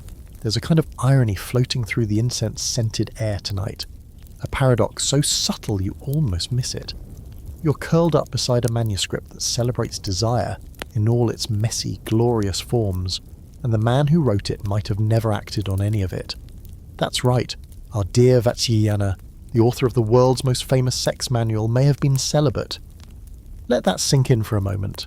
You're sipping imaginary spiced milk while reading about the Congress of the Monkey, and meanwhile the guy behind the curtain may have spent his entire life abstaining from the very thing he so meticulously catalogued. It's like reading a gourmet cookbook written by someone who never tasted chocolate, or a symphony composed by someone who never touched a piano. And yet, here we are, still quoting him 1,500 years later. So what gives? How can a man who took a vow of celibacy also produce one of the most nuanced, poetic and detail-rich texts about sex and pleasure ever written? Well, first of all, celibacy in ancient India didn't necessarily mean complete isolation. It wasn't always a lifelong vow, and it didn't automatically mean total ignorance. Many scholars of the time lived in ashrams or monasteries where physical intimacy was discouraged or outright forbidden, but intellectual curiosity was sacred. They were allowed to study, observe, and debate every aspect of life, including sex. In fact, to not understand it would have been seen as a gap in knowledge. Here's your historical fact. Vatsyayana identifies himself in the Kama Sutra not as a lover, but as a compiler. He didn't claim to be inventing new wisdom. He was collecting it, refining it, curating it from earlier texts and oral traditions. He openly admits that his purpose is not to promote indulgence, but to create a balanced, thoughtful work on karma, one of the 4 sacred goals of life. His tone isn't lustful, it's philosophical. And your fringe fact. There's a passage in the Kama Sutra where Vatsyayana throws a bit of shade at people who pursue pleasure blindly. He writes, "He who is overly addicted to pleasure, unable to control his desires, falls like a tree with too many blossoms but no roots." Ouch. The man was out here writing sex positions and metaphysical clapbacks in the same breath. So yes, Vatsyayana might have been celibate, but he wasn't naive. He was a thinker, a compiler, possibly even a spiritual ascetic who believed that to master life you had to understand all its parts, including the ones you didn't personally indulge in. It raises a deeper question. Do you have to live something in order to write about it with truth? You sit with that one for a bit. Picture Vatsyayana by oil lamp, cross-legged in a modest room lined with palm leaf manuscripts, hearing stories from travellers, poets and sages. Maybe he interviewed courtesans. Maybe he watched couples from afar, or listened to love songs floating through the night air. Maybe he dreamed of pleasure not as a temptation, but as a riddle worth solving. There's something almost monk-like in the Kama Sutra's restraint. For all its reputation, it's not graphic. It's never vulgar, never feels like it's written for shock value. The verses are controlled, tidy, almost scientific. The detail is careful, not feverish. This is not a man writing from his hips, it's someone writing from his mind. And here's the scholarly debate. Was Vatsyayana's celibacy a personal vow or a social expectation? Some argue that the Kama Sutra was written within a Brahminical context, where spiritual purity often meant abstaining from carnal pleasures. Others suggest it's simply a rhetorical move, that claiming celibacy gave him credibility, allowed him to write about sex while maintaining spiritual authority. Either way, you can feel the tension in the text. The push-pull between pleasure and restraint, between indulgence and discipline. The Kama Sutra doesn't celebrate excess, in fact, it warns against it constantly. Too much passion, dangerous. Too little, lifeless. The key, it keeps whispering, is balance. It's almost as if Vatsyayana was offering a kind of sensual Bhagavad Gita, a manual for navigating desire without getting lost in it. You can chase love, yes, but do so mindfully. You can enjoy sex, but don't make it your god. You can master the 64 arts, but if you lose yourself in the process, what's the point? You picture him now, older, perhaps, quiet, bit severe but not cold, the kind of person who listens more than he speaks, who folds his robes with intention, who observes the world around him like a painter trying to capture it all before the light changes. Did he love someone? Maybe once, maybe not. Maybe he was too busy trying to understand the mechanics of longing to ever fully indulge in its chaos. Or maybe he did love, quietly, deeply, spiritually. Maybe his devotion was to understanding, not experiencing. And oddly, that kind of devotion feels just as romantic, like he wrote the Kama Sutra not as a map for himself, but as a gift for everyone else, a way to preserve something ephemeral, a user manual for the most complicated machine of all, the human heart wrapped in a human body. So you fold the imaginary manuscript and place it gently on a silk cushion. You light a small lamp in your mind. You offer a nod to the man who charted the geography of desire without ever setting foot in its territory. Because maybe the Kama Sutra isn't the diary of a lover at all. Maybe it's the meditation of a monk who looked at the world and said, if we're going to do this loving, this longing, this aching, let's at least do it well. You're in a garden again.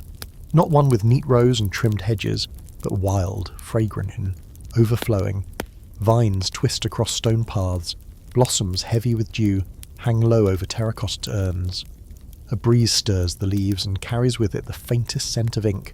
This is where the Kama Sutra gets personal, where it sheds its structure and lets the heart speak. You've turned the page into the world of ancient love letters, and they're not what you'd expect. These aren't stiff declarations or pre-formatted courtship scripts. These are poems, confessions, dramatic overtures written in ink made from soot and rosewater, folded into lotus shapes, and carried across rooftops in the sleeves of servants. They're filled with longing so thick you could spoon it onto rice. Because yes, even in a society that treated love like an art form and intimacy as a teachable skill, communication was king. And in the Kama Sutra, one of the most respected tools in a lover's arsenal wasn't a position or a potion, it was the pen. Here's your historical fact. The Kama Sutra includes entire sections on how to compose letters to express interest, extend invitations, apologize, and even reject with dignity. Love, it insists, should be eloquent, not manipulative, not aggressive, just clear, elegant, and intentional. These letters weren't all swoony nonsense either. Some were philosophical, others cheeky, a few heartbreakingly restrained. And while many were written by men, the Kama Sutra also acknowledges the woman's voice. It outlines how a woman might communicate her desire subtly, through metaphor, verse, and objects with hidden meaning. Let's say she sends you a small mango blossom wrapped in silk. Innocent, maybe, so drôle. But if you know the symbolism, you would understand that mango flowers bloom just before the fruit appears. Translation: I'm not yours yet, but soon. Or maybe she writes on lotus leaves instead of paper, fragile, veined and damp, a signal that her feelings are fresh, fleeting, and must be handled with care. The medium becomes part of the message, and that message is almost always the same: see me, hear me, want me, but gently. Now for your fringe fact. In some traditions, letters weren't even meant to be read aloud. They were performed. You might hire a messenger to recite your words with the right tone, pacing, and emotional nuance. Bonus points if the messenger wept at the right moment or sighed before delivering the final line. It wasn't dramatic, it was expected. You imagine a lover now pacing the edge of a terrace at dusk, waiting for a reply. They've sent their poem, a single verse, 6 lines. It ends with something like, if the wind carries your breath to me, I'll no longer need sleep, for dreams will become unnecessary. And now they wait, not refreshing their inbox, not checking read receipts, just listening, hoping for the soft footfall of sandals on tile, the sound of a returning servant, the weight of an envelope pressed into their palm. That's the kind of anticipation you can't manufacture. It's the kind that makes your skin buzz. And the Kama Sutra thrives in this kind of space, between the known and the not yet, between what's said and what's left unsaid. Of course, not every letter was about romance. Some were farewell notes, some were apologies for unkept promises, some were riddled with jealousy, passive aggression, or aching desperation. The Kama Sutra doesn't pretend love is always poetic, it acknowledges the mess. It just asks you to be poetic anyway, and here's the scholarly debate. Were these love letters purely literary fantasy, or were they actually exchanged in real life? Some historians argue they were mostly aspirational, idealised templates for the elite to emulate. Others point to evidence, etched pottery, preserved palm leaves, and oral traditions that suggest lovers across class and caste found ways to say what they felt. Maybe not always in poetry, 18, but in something. A scrap of fabric, a pressed flower, a few words scratched into a doorway. And that's what makes this part of the Kama Sutra feel so intimate. It isn't telling you how to conquer, it's telling you how to confess, to risk vulnerability. To say, with words or symbols or scent-stained pages, I see you, I choose you, will you choose me back? You picture a room now, empty except for a small wooden writing desk. On it, a bowl of ink, a bundle of dried petals, and a half-finished letter written in trembling script. It doesn't beg, it doesn't boast, it just offers something, a feeling, a hope, and maybe that's the most ancient, most human part of this whole tradition. The desire to be understood, not just touched. To be received, not just taken. To be read like a letter, slowly, so reverently, over and over again. You reach for a quill in your mind's eye, dip it in ink the colour of longing. You think of someone, maybe real, maybe remembered, and start to write. Not for the reaction, not for the reply, but for the sheer act of putting feeling into form. Because the Kama Sutra knew something we keep forgetting, that love isn't always loud, sometimes it's folded, sealed, hand-delivered at dusk, and sometimes the most powerful thing you can do is write it down. You're seated on a stone floor now, cool beneath your legs, in the echoing chamber of an ancient court. Not a courtroom, a royal court. Silk banners flutter overhead, courtiers whisper in the corners, and in the centre a ruler listens, his chin resting on his fist. But he's not deciding a legal dispute tonight. He's listening to an advisor talk about love, specifically how to use it to win a war. And just like that, the Kama Sutra turns its attention to something few people realise. Desire was a weapon. And those who mastered it didn't just find pleasure, they found power. You might not expect politics in a sex manual, but the Kama Sutra isn't about sex in isolation. It's about influence, connection, strategy. And at the intersection of love and leadership, things get very, very interesting. Here's your historical fact. In the royal courts of ancient India, especially during the Gupta and Maurya periods, alliances weren't just sealed with treaties and handshakes. They were secured through marriages, affairs, and bedroom diplomacy. The Kama Sutra includes entire sections outlining how love and lust were used to sway opinions, manipulate rivals, and gain favour. Think of it as the emotional version of chess, but the pawns wear ankle bracelets and the kings don't always win. Let's say a visiting emissary arrives at your palace. He's stubborn, dangerous, suspicious. You could try to impress him with gold and gifts, or you could send your most intelligent, articulate, mesmerising court dancer to entertain him for the evening. Not necessarily to seduce him, although sometimes that was on the table, but to disarm him, to make him feel seen, important, listened to. And just like that, the game shifts, walls drop, hearts soften, decisions tilt. That's where courtesans came in again, not just as performers or lovers, but as diplomatic agents, trained to extract information, gauge moods, and turn political tides with nothing but a glance, a song, or a well-timed compliment. They were not background decoration, they were players, and the Kama Sutra gives them a manual. There's advice in the text for kings and nobles on how to choose a consort, not just for beauty or passion, but for strategic compatibility. A wife from the right family could expand territory. A lover with court connections could gather intel. Even rejection had to be measured. Slight the wrong person, and your kingdom might end up surrounded. Your fringe fact for the night? Some royal households trained young nobles in the art of seduction before teaching them statecraft. Not because their elders were creeps, but because emotional intelligence was seen as critical to leadership. You couldn't lead people unless you understood their desires, their fears, their vulnerabilities. And what better training ground than the world of love? course, this wasn't always romantic. Sometimes it was cold, calculated, and cruel. The Kama Sutra doesn't shy away from that either. It speaks of manipulation, of false affection used to lure someone into betrayal. There are entire strategies for using love letters, gifts, and staged jealousy to gain leverage. It can be uncomfortable to read, like watching someone take a scalpel to the human heart and call it tactics. And here's where the debate kicks in. Was the Kama Sutra promoting emotional manipulation, or simply acknowledging it? Some scholars argue that the text is amoral, more a catalogue of what is than what should be. Others believe Vatsyayana was offering tools and trusting the reader to wield them with wisdom. Like handing someone a sword and saying, you can protect or destroy, choose. And then there are the stories. Tales passed down about queens who seduced invading generals to delay battles. Kings who used their own charm to win over enemy princesses before the first sword was ever drawn. Even sages, supposedly above earthly craving, occasionally used desire to humble the proud or test the faithful. Desire, after all, was the one force that could undo even the wisest. You're starting to realize that the Kama Sutra sees love not just as pleasure, but as leverage, as persuasion, as the art of guiding another person's actions by awakening their heart, or at least their body.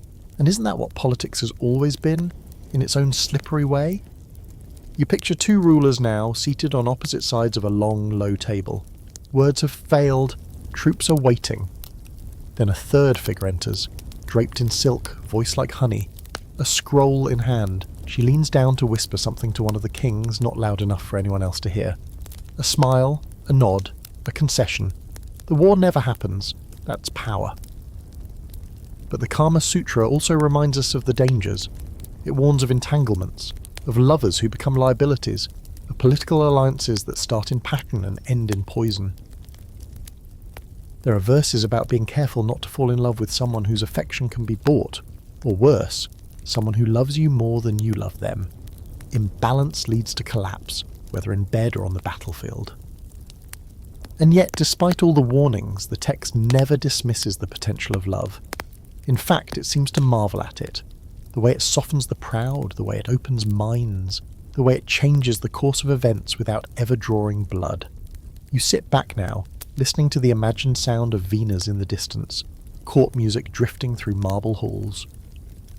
You see rulers who govern not just with swords or laws, but with stories. Seduction, compassion, charm, not just the stuff of fantasy, but the tools of real-world strategy. And maybe that's the most subversive truth the Kama Sutra offers, that love, real or feigned, has always shaped the world, that empires have risen and fallen on the strength of a glance, that the heart, when used wisely, can be mightier than the blade. So tonight, as you fall deeper into this soft spiral of thought, you hold two truths in balance. That desire can be dangerous, and that it can also be divine. That in the right hands, even longing becomes leadership, and that the most powerful strategy of all might not be to conquer, but to be wanted. You open a carved wooden box tonight, not a jewellery case, not a chest of letters, but something even more personal. Inside tiny glass vials, bundles of dried herbs, slivers of sandalwood, and folded parchment detailing strange, almost poetic recipes.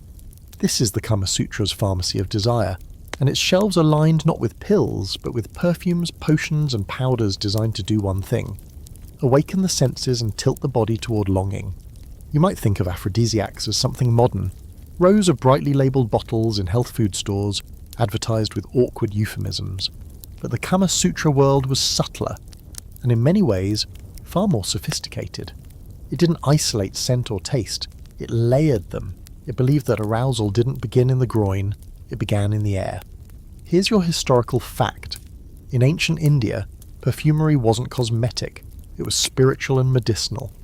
Aromatic compounds were prepared in temples, palaces, and even apothecaries, using elaborate processes that could take weeks. Oils were distilled with flowers, roots, resins, and barks. Some were worn on the skin, others were inhaled. Some were mixed into food, wine, or even massage oils used before lovemaking. They weren't just there to smell good. They were believed to balance the doshas, sharpen the mind, and ignite the heart.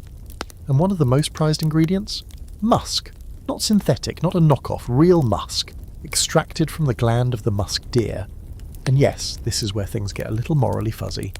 It was thick, earthy and intoxicating, considered by some to be the scent of raw desire itself. A drop on the collarbone, a smear behind the ear, that's all it took.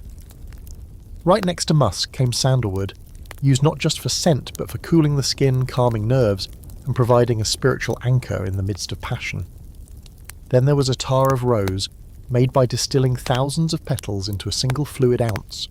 Rose wasn't just romantic, it was seen as heart-opening, gently persuasive and emotionally clarifying. And now your fringe fact. The Kama Sutra contains an actual recipe for a breath-freshening powder made of crushed clove, betel, leaf, cardamom, camphor, and a hint of edible silver. It was meant to be tucked beneath the tongue before a kiss, because nothing ruins poetry like garlic breath. There's even advice on how to store your scents. Not in plain bottles, but in stone jars, beaded sachets, or folded into saffron-infused cloths that you press between your palms before greeting a lover. Every object becomes part of the ritual. Even the way you smell when you leave a room matters. And this is where the Kama Sutra reveals its deeper wisdom. Scent is memory. You're not just trying to impress someone in the moment, you're trying to linger, in their clothes, on their sheets, in the empty air long after you've gone. A lover's perfume wasn't just a cosmetic touch. It was an echo, a spell. You step into an imagined dressing room now, where a woman sits cross-legged beside a wide copper tray. On it, tiny bowls of turmeric paste, crushed jasmine petals, and something that looks like powdered pearls. Her maid helps her apply them, each layer deliberate, each scent chosen not just for beauty but for message. Maybe tonight she wants to inspire devotion. Maybe amusement. Maybe madness. The Kama Sutra even breaks this down. Which scents are best for summer, or like florals, citrus peel, which for winter, deep ambers, clove and warming resins, and which are ideal before a night of passion, usually a blend of warming, earthy notes with just a breath of sweetness. It's a science, an art, and a seduction all rolled into one. But not all potions were worn. Some were consumed. There are ancient formulas for love tonics, boiled decoctions of shatavari root, saffron milk, nutmeg oil, or even gold dust. Yes, actual gold, ground fine and suspended in honey. These drinks were meant to heat the blood, strengthen the seed, or soften the heart. Each recipe came with a ritual. The right cup, the right chant, the right time of night. You didn't chug it like an energy drink, you sipped it like a secret. Here's where the scholarly debate enters. Did these substances really work? Were they based on scientific observations of mood and physiology? Or were they mostly placebo? Powerful because people believed they were powerful. Some argue that Ayurveda and perfumery were centuries ahead of their time in understanding psychosomatic connections. Others caution that many ingredients were symbolic, not pharmacological, but maybe that's the point. The Kama Sutra doesn't separate the mind from the body, or the symbolic from the practical. It understands that expectation shapes experience, that the act of applying perfume, of mixing a love tonic, of preparing your body like a temple changes how you feel, how you move, how you see the person beside you. And it's not just for women. Men too are advised to scent their hair, beard and chest with oils that match the mood of the evening. One passage even suggests rubbing camphor onto the soles of the feet to cool the fire of anticipation, so that passion unfolds slowly. Controlled heat, not reckless blaze. You pause now, imagining your own little ritual. A bottle of oil warmed in your hands, a scarf dipped in vetiver water and laid over your shoulders, maybe even a spoonful of cardamom milk sweetened just slightly. You don't do this for anyone else, not really. You do it to feel again, to sink back into your body, to remember that being alive means having skin and breath and scent and desire. And maybe, just maybe, that's the real lesson here. That seduction isn't always about sex. Sometimes it's about awakening your senses until the world feels delicious again, every smell a story, every taste a promise. So tonight, before you drift off, imagine your favourite scent, real or remembered. Let it rise like smoke in your mind. Let it settle on your skin like sunlight. And know that someone, somewhere, 1,500 years ago, believed that the right perfume could change a life. The door creaks open slowly, and what's behind it isn't a bedroom or a bathhouse. It's a classroom. Not a modern one, with desks and a whiteboard, but a space filled with scrolls, musical instruments, carved wooden models of the human form, and the faint sound of chanting from another room. You're in an ancient school of pleasure, and if you're expecting scandal or giggles, think again. Here, Desire is taught with the same seriousness as mathematics or medicine. Welcome to the secretive, structured world of erotic education. Let's start with this. The Kama Sutra assumes that pleasure must be learned, not just stumbled into. Not instinctual, not automatic, and certainly not gendered. It recognizes that while desire is natural, skill is not. You're not born knowing how to move, how to kiss, how to read a breath or touch without rushing. These things require instruction, practice, even correction. Here's your historical fact. Erotic education, also known as Kama Sutra, was a respected branch of knowledge in ancient India. The Kama Sutra was just one text among many. Others, like the Anangaranga or Atirahasya, offered regionally adapted advice, more detailed illustrations or poetic variations on the same themes. There were schools, informal and formal, dedicated to the study of karma, where students were taught not only the theory of love but its performance. And it wasn't all sex positions. In fact, that came later. The curriculum was vast. Anatomy, speechcraft, the 64 arts, the stages of courtship, nonverbal communication, emotional intelligence, and even how to recognize fake desire. Yes, there were entire lessons on how to tell when someone is pretending to be interested, which frankly should probably be added to modern sex ed immediately. Now for your fringe fact. Some of these schools used puppets or clay dolls for demonstration. Anatomically detailed, posable, sometimes used for storytelling, other times for technique. You'd sit cross-legged on a mat while your teacher, usually an older courtesan or retired performer, explained why pressure points mattered, how to create rhythm, and when to stop trying to impress and just breathe. No PowerPoint, just wisdom. So who went to these schools? You might assume only men, but that's not true. Women, especially those training to become courtesans, royal companions, or even high-status wives, were often educated in these arts. And in many cases, they were the teachers. Experience was currency, mastery a status symbol. Picture it, a young noblewoman learning to write secret messages in verse, while an older Ganaka shows her how to modulate her voice for different emotional effects. In another corner, two students recite love poems with slightly trembling voices, while their mentor critiques their inflection. This is not sleazy, this is serious. This is someone's future reputation, and perhaps livelihood, on the line. And the men? Equally trained, taught to listen, to observe, to slow down. In fact, some texts go so far as to rank lovers not by appearance or wealth, but by how well they could sense a partner's mood and adapt their touch accordingly. Think emotional fluency over physical bravado. But what makes these schools truly fascinating is their emphasis on self-awareness. You couldn't graduate, so to speak, without learning about your own body, your reactions, rhythms, sensitivities. There were practices for prolonging desire, for shifting attention away from goal-based thinking, yes, that goal, and for focusing on sensation, reciprocity, and harmony. Sound familiar? Modern mindfulness owes a debt here. Here's the scholarly debate. Were these pleasure schools widespread or only accessible to the elite? Some evidence suggests that while full education was reserved for upper classes, fragments of these teachings made their way into folk traditions, passed orally by mothers to daughters, through dance schools, temple rituals, or songs sung at weddings. Others argue that these institutions were rare, existing only in major cultural hubs like Ujjain or Varanasi.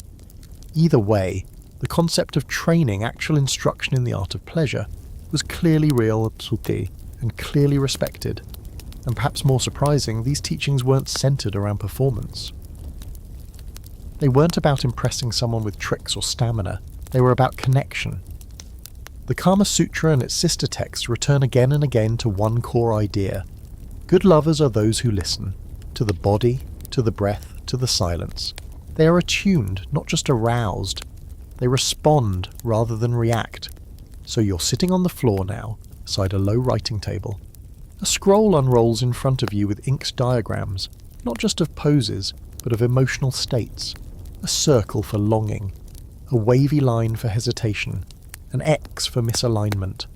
There's a poem written in the margins. Let your hand pause before it touches. The pause is the pleasure. That's the level of detail you're working with. And it makes you think, what if we taught this now? What if instead of awkward high school health classes and whispered advice in locker rooms, people learned about desire like they learned music or dance, with patience, with guidance, with reverence? Because the Kama Sutra's world understood something most of us are only starting to remember.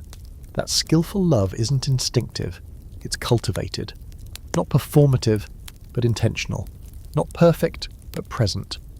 You walk through the imaginary courtyard of this ancient pleasure school, the echo of voices fading behind you. The students are practicing not how to win, but how to understand, to touch without taking, to love without rushing, to express without fear. And you carry that with you now, tucked behind your ribs like a secret scroll. Not because you need to pass an exam, but because there's something deeply comforting in the idea that even desire, so often confusing, chaotic, overwhelming, can be studied, honed, made kind. So tonight, as you fall into your own kind of learning, remember this. You don't have to know it all. You just have to be willing to learn. The lesson shifts tonight. You feel it in your chest, a slight constriction, like the room just got smaller. The candles flicker, the jasmine-scented air suddenly carries something sharper, almost metallic. This isn't the golden warmth of seduction anymore. This is where the Kama Sutra lowers its voice and pulls you closer to say, desire is powerful, but power unchecked turns to danger. Yes, there are chapters in this book of pleasure that don't glitter, sections that are less about delight and more about damage.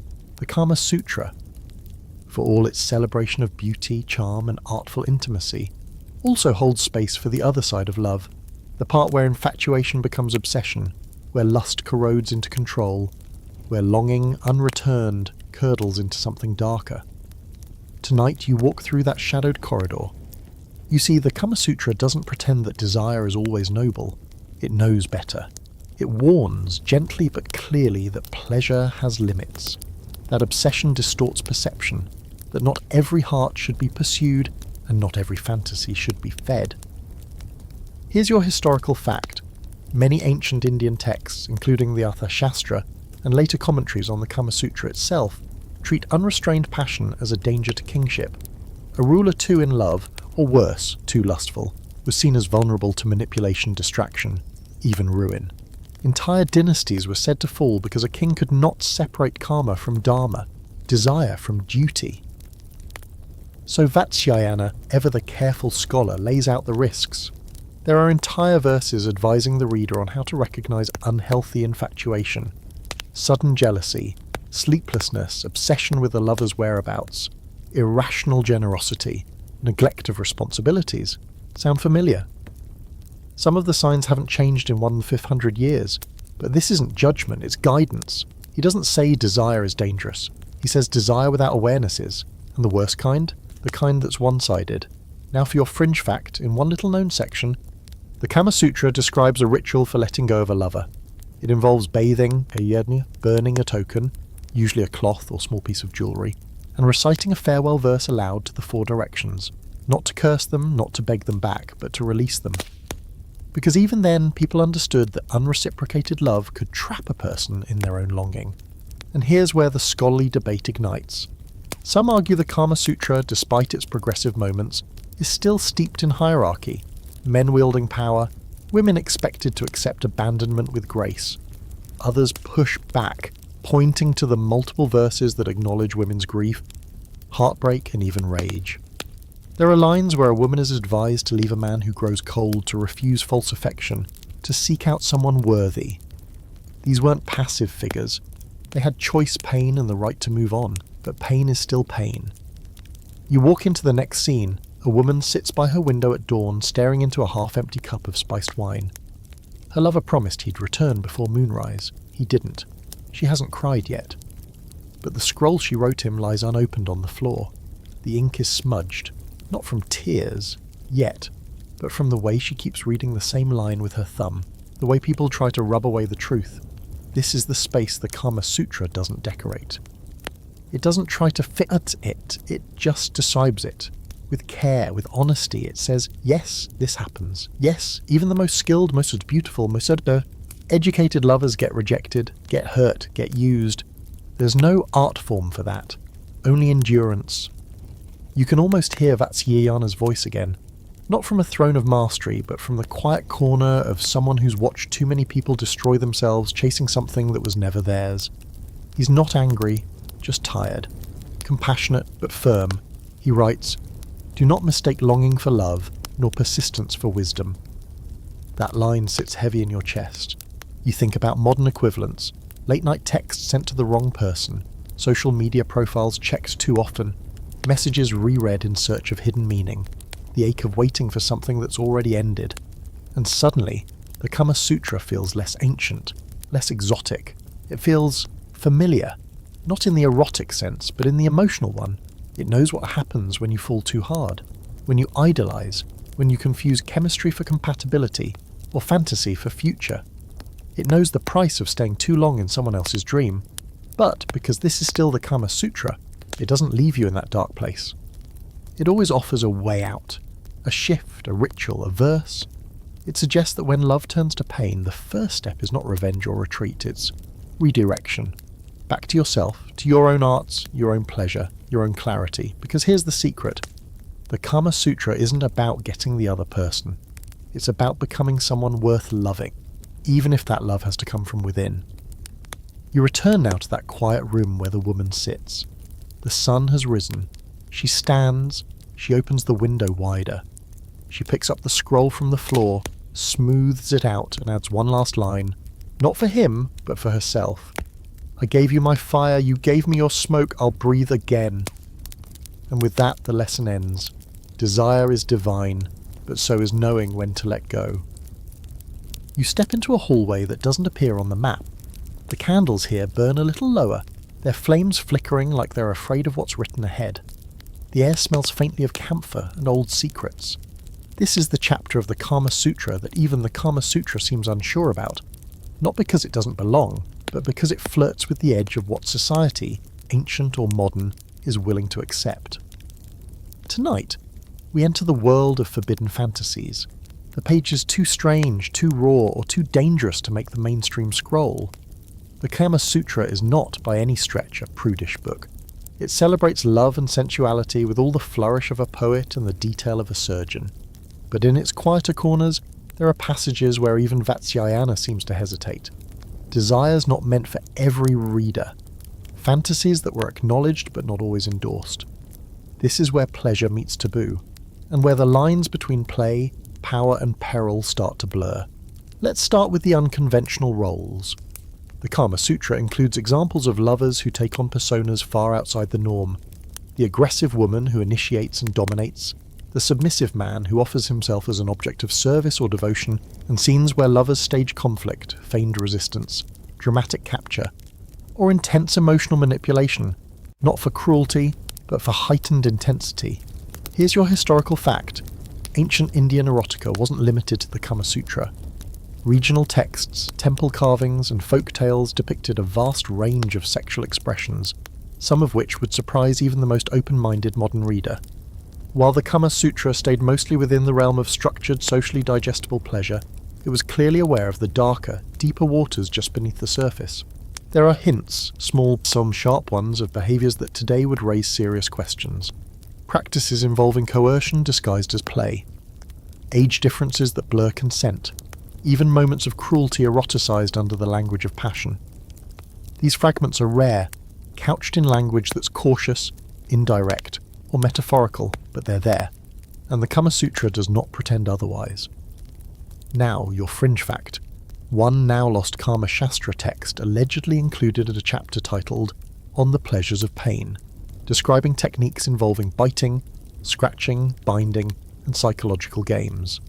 We only know this because other texts referenced it with both admiration and discomfort, as if to say, yes, it existed, but we don't talk about it here. Which leads us to the debate. Was the Kama Sutra censoring itself? Did Vatsyayana omit certain practices out of ethical restraint, political pressure, or personal taste? Or did he simply believe that some fantasies belonged to the private realm, unfit for public guidance? Scholars disagree. Some argue that the Kama Sutra was meant for the upper classes, who valued dignity and decorum even in pleasure. Others believe the missing pieces were intentionally absent, reserved for whispered instruction, not written word. After all, taboo thrives in silence. And that silence is loud. You walk into a darker room now, This one filled not with lovers, but with masks, dozens of them, carved from the wood, painted with expressions, ecstasy, sorrow, rage, surrender. Some have tears painted below their eyes, and others faint smiles that look almost like smirks. These aren't costumes for theatre, they're masks for fantasy. The Kama Sutra advises lovers to explore roleplay, yes, but it also warns of what happens when the role becomes real. When someone begins to crave only the pain, or the control, or the humiliation. That's when fantasy stops being ritual and starts becoming compulsion. And yet even here the text refuses to shame. It never says this is wrong. It says, know what you're doing, know why you're doing it, and know when to stop. One passage describes a woman who enjoys playing the part of the aloof, angry mistress. Cold glances, sharp words, and distance as a weapon. Her lover adores it, until one day he can't tell if it's still a game. He becomes anxious, obsessed. The fantasy calcifies into reality, and the Kama Sutra's advice: step back, recalibrate, talk, find the human again beneath the performance. You sit in the centre of the mask room now, and you start to understand the Kama Sutra isn't telling you to avoid your shadows, it's telling you to light a lamp before you enter. To walk in with eyes open, heart steady, and exits marked. It knows that the human psyche is layered, unpredictable, and sometimes dangerously creative. It also knows that suppressing desire entirely can cause more damage than facing it. So yes, some fantasies are too wild to put in words, but that doesn't mean they don't exist. The Kama Sutra asks only that you question them. Where do they come from? What do they say about you? Are they fleeting storms, or storms you're willing to live inside? Here's the unspoken rule of this chapter. Mutuality matters. It's the one anchor Vatsyayana never lets go of. Even the darkest fantasies must be shared, understood, consented to, not assumed, not coerced. Without mutual desire, it's not Kama, it's violence in disguise. So you stand now, surrounded by masks. You pick one up, smooth, cool, a blank face waiting to become anything. You hold it to your face just for a moment and feel the weight of it. The thrill, the risk, the temptation, and then you put it back. Because the Kama Sutra doesn't ask you to become your fantasy, it asks you to understand it, to play in the shadows without forgetting the sun exists. So tonight, in the soft dark of your room, if a forbidden thought flickers in your mind, don't shove it away, don't indulge it blindly either. Just look at it, let it speak, ask it what it wants, what it's hiding, and then decide. Because fantasy, when treated with reverence, can become art, but when handled recklessly, it becomes a trap. There's a subtle tension in the air tonight, like incense just before the smoke starts to curl or a string pulled tight before it sings. You're standing between two great forces now, both ancient, both powerful, both woven through every line of the Kama Sutra, Kama and Dharma, desire and duty. And this chapter, it's not about positions or poetry, it's about choice, about the balancing act every human eventually faces. When does longing give way to responsibility? And when does responsibility become a cage? If the Kama Sutra had a shadow twin, it would be the Manusmriti, a rigid, rule-bound text that lays out dharma, the moral and societal code of how to live a righteous life. While the Kama Sutra sings of pleasure, intimacy, and emotional nuance, the Manusmriti booms from the mountaintop about obedience, order, and duty to caste, family, and God. They're two halves of the same worldview, and they don't always get along. Vatsyayana never outright challenges dharma, but he tiptoes around it. He acknowledges that desire must be contained, but not extinguished. That indulgence without balance leads to ruin, but suppression leads to resentment. The tension is deliberate. The Kama Sutra doesn't dismiss morality. It simply insists that pleasure too is sacred. Here's your historical fact. Ancient Indian philosophy outlined 4 goals of life: dharma, duty; artha, wealth; kama, pleasure; and moksha, liberation. These weren't optional side quests, they were all essential. A fulfilled life had to include all 4. But over time, especially during more conservative eras, dharma was lifted up as the ultimate virtue, while kama was quietly ushered out the back door. And yet, the Kama Sutra survived. Now for your fringe fact. Some temples in South India feature paired inscription, one from a dharmic text, another from an erotic poem. One tells you how to behave, the other tells you how to feel. They weren't seen as contradictory, they were placed side by side, meant to be read together. A divine tension. So what does that mean for you, standing in this imagined marble hallway, with one door marked Disa and the other Shamur duty? It means you're not alone. Humans have always struggled to balance these. To be responsible and romantic, to fulfill promises and chase dreams, to honour your family and still want deeply, dangerously with your whole body. The Kama Sutra gets this. It doesn't say follow your heart blindly, and it says understand your heart, honour it, then make your choice. It offers verses for married lovers and verses for forbidden ones. Advice for staying and advice for leaving. It refuses to pick a side, and maybe that's what makes it so human. You walk into a new scene now. A man sits at the edge of his wife's bed while outside another woman waits in the courtyard. One offers security, the other electricity. Both women are real, both are beautiful. And the Kama Sutra does not tell him what to do. It only says, be honest, be careful, be kind. And that's where it stings, because often you can't have both. Some of the text's most poignant lines are about sacrifice, about the pleasures that must be given up, not because they're wrong, but because they come at too high a cost. There's a story of a courtesan who falls for a merchant, but sends him back to his wife, even as she weeps. Another of a king who chooses duty over a woman he loves, not because he doesn't want her, but because the kingdom needs him more. These aren't moral victories, they're losses, and the Kama Sutra lets them be sad. Here's the scholarly debate. Was the Kama Sutra ultimately endorsing karma over dharma, or trying to argue for their coexistence? Some say it was a quiet rebellion against oppressive moral codes, others believe it was trying to rehabilitate karma as a moral pursuit in its own right, one that had been unfairly vilified. Whichever it is, the text is filled with restraint, and not the playful silk rope kind, the deeper kind, the kind where you love someone and still walk away. Or stay, knowing you'll never touch them the way you want to. There's a painful dignity in that, and the Kama Sutra honours it with the same gravity it gives to joyful union. You sit now beside a small shrine in your mind, two statues side by side, one of Kama, god of desire, holding a sugarcane bow, the other of Yama, god of dharma and death, calm and unflinching.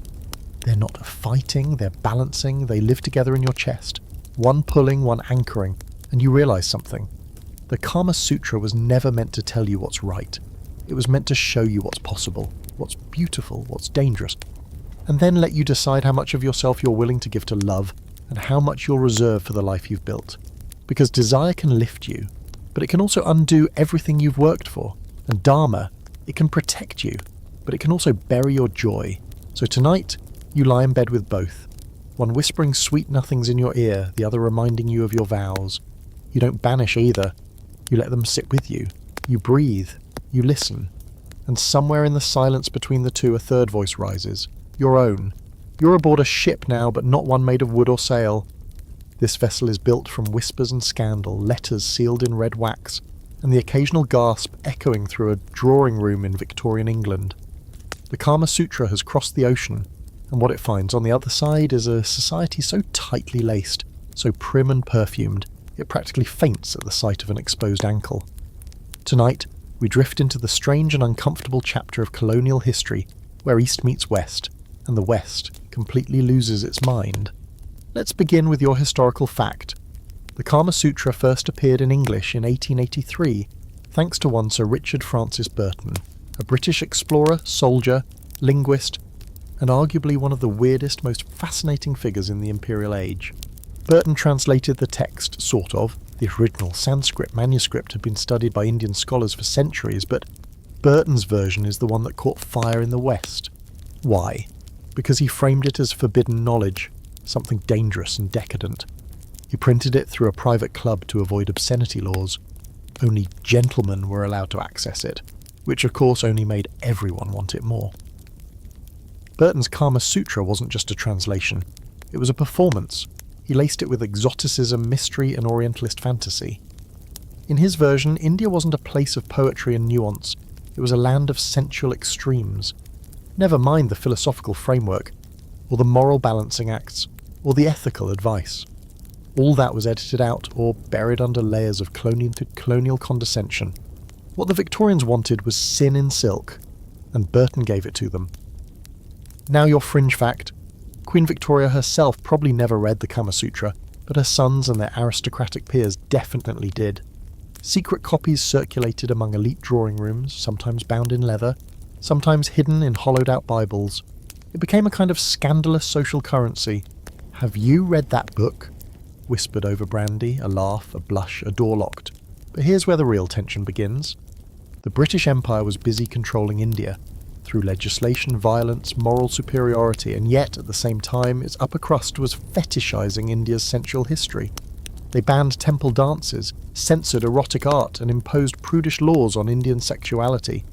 While sneaking home erotic texts to fuel their private fantasies, it was hypocrisy soaked in rosewater. The Kama Sutra became a symbol, but a warped one. No longer a holistic guide to living with pleasure and intention, it was reduced to a sex book, a curiosity, a naughty novelty, and that legacy still lingers, even today. When people hear Kama Sutra, they don't think of balance or ethics or the art of conversation. They think of weird positions and giggles in a bookstore aisle, which leads us to the scholarly debate. Did Burton do more harm than good? Some argue that his translation, despite its flaws, preserved a cultural treasure and introduced it to a global audience. Others believe he distorted its meaning so profoundly that the damage outweighed the exposure. And still others say it doesn't matter what he intended. What matters is how the West used the text to confirm its own stereotypes about the exotic East. And yet, the Kama Sutra survives. You walk through a Victorian parlour now, heavy curtains, grandfather clocks, a painting of a swan in flight. On the shelf, tucked behind rows of moralistic literature, sits a slim volume with a faded red cover. Inside, the original Sanskrit verse lives, awkwardly filtered through Latin phrases and cautious footnotes. Somewhere, Burton has added a comment about oriental vigour. You cringe, but then you flip the page. Past the posturing, past the mistranslations, past the colonial sighs, you find a moment of clarity, a verse about listening to your lover's silence. A note on the importance of fresh flowers in a shared room. A line that says, "Pleasure given freely is 10 times more potent than pleasure taken." Even through the distortion, the message still hums, still survives. And you wonder, what did those Victorian readers really think when they read that? Did they feel shocked, curious, threatened, or secretly relieved? That someone, somewhere, had once taken the time to write a guide not just on how to act like a good person, but how to feel like one, how to touch and be touched without shame. Because here's the wild twist. For all their fear of passion, many Victorians longed for exactly what the Kama Sutra offered, intimacy with depth, and in their own repressed sideways way, they kept it alive. Even if they misunderstood it, they couldn't let it go. So tonight, as you sit in your own time and place, you carry the knowledge that this book has crossed cultures, oceans, and centuries. Misread, misused, mistranslated, and yet still powerful, still pulsing with quiet truths. Truths about presence, about patience, about the possibility that desire, handled with care, might just be one of the most human things we'll ever do well. So next time someone makes a joke about trying a position from the Kama Sutra, you'll smile. Because you know the truth. The real position is not on the page. It's how you treat someone when the page is closed. You're in a yoga studio now. No, seriously. Hardwood floors, tea candles lining the windowsill. Maybe a little flute music playing softly in the background. There's a rack of rolled-up mats, a stack of meditation cushions, and in the corner an overachiever already doing handstands.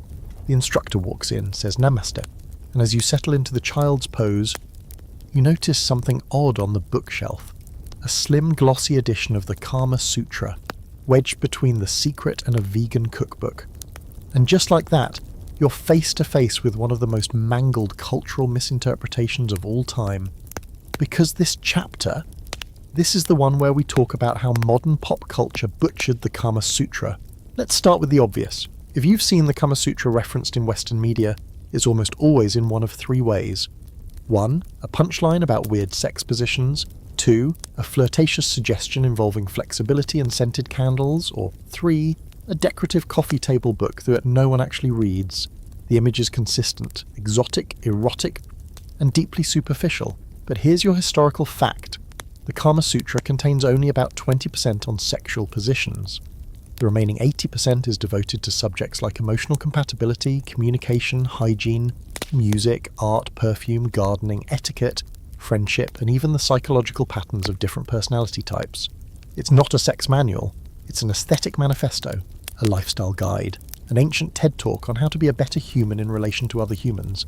Somewhere between Oprah, Confucius and Dr. Ruth, but that nuance, totally lost in translation.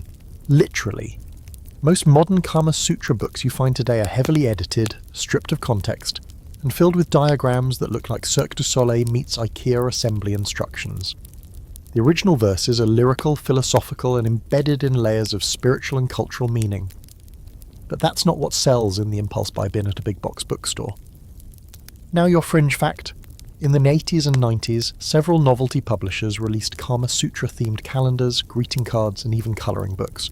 One featured cartoon elephants in various sexual positions. Another came with peel-off stickers and the slogan, "Stick it where it feels good.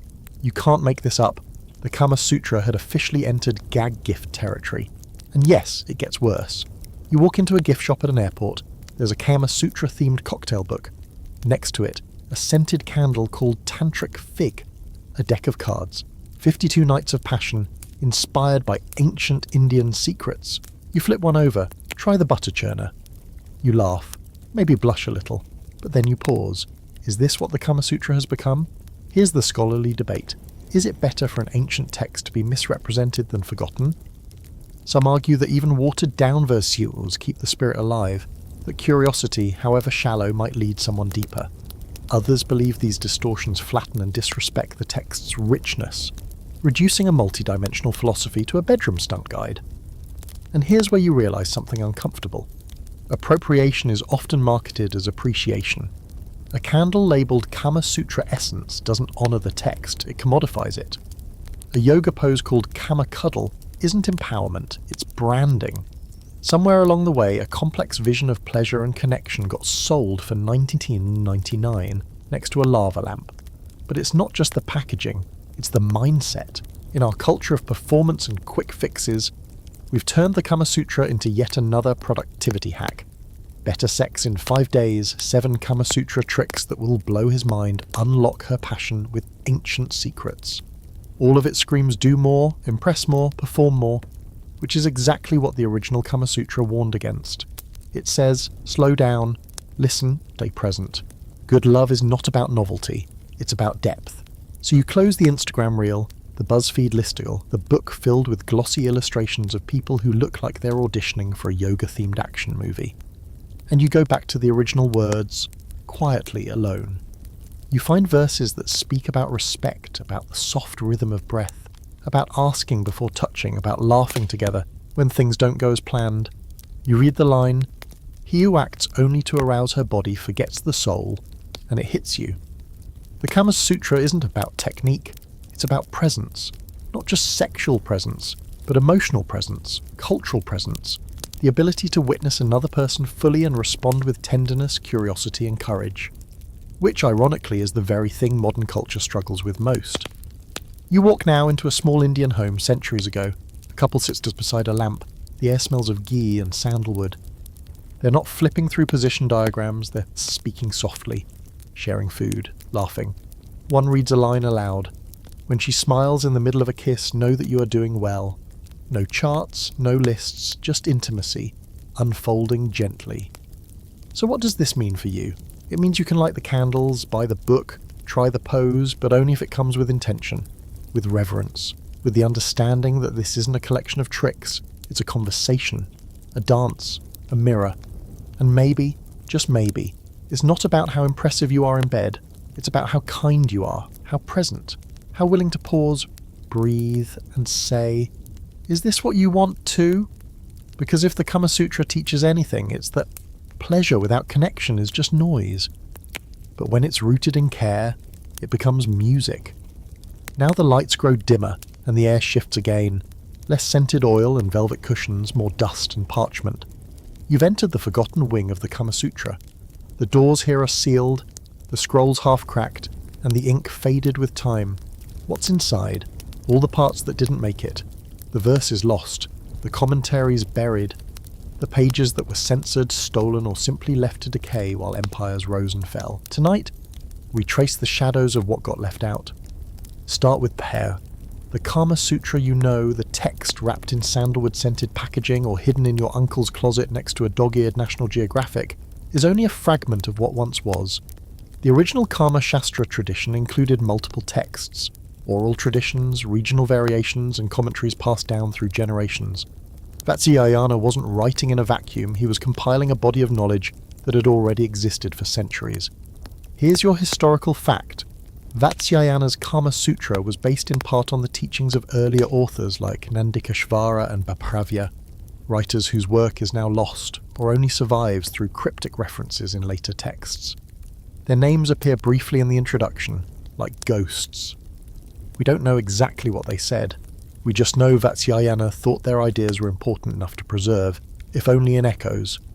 Now imagine that. A chorus of voices once existed, discussing karma from angles we may never fully understand. Maybe one wrote only about queer relationships, maybe another focused on rural or tribal practices, maybe one composed nothing but love poems disguised as sex advice, all gone now. Eaten by mould, conquest, fire, or suns. And here's your fringe fact. Some scholars believe that a tantric addendum to the Kama Sutra once existed, an esoteric section exploring ritualized sexuality, cosmic union, and the fusion of breath and energy.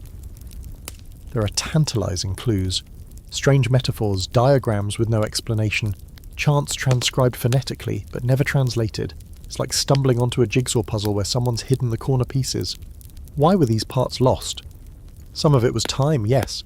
Palm leaf manuscripts don't last forever, especially in humid climates. But much of it was deliberate erasure. Conquerors, colonizers, reformers, many of them had little tolerance for what the Kama Sutra represented. They saw it as sinful, rebellious, dangerous, and so they deleted it. Entire libraries were burned, scrolls confiscated, erotic statues smashed or buried, oral traditions silenced by laws that made their very performance a crime. During certain waves of Hindu revivalism and British moral policing, anything indecent was wiped clean in the name of purity. But the Kama Sutra didn't fight back, it just hid. Slipped between religious verses, whispers in temple dances, glances between lovers who remembered what their grandparents had said, even if the books were gone. And here's the scholarly debate. Are we ever going to recover those lost chapters? Some believe hidden manuscripts still exist in private family archives or temple basements, waiting to be digitized. Others argue that they're already gone, and all we can do now is reconstruct their essence from oral traditions and regional folklore. But there's another question, even harder to answer. What else was censored before it could even be written down? What if there were stories of queer lovers, of gender-fluid gods, of pleasure beyond binaries that never made it past the lips of the people who lived them? What if Vatsyayana wanted to include more but knew he couldn't? That tension hovers over certain verses, lines where you can feel something being said just under the surface. A reference to two women living together as husband and wife. A fleeting mention of pleasures between friends, and then nothing. The trail ends, the redacted line. You walk through this imaginary archive now, the shelves are cracked, the title's half legible.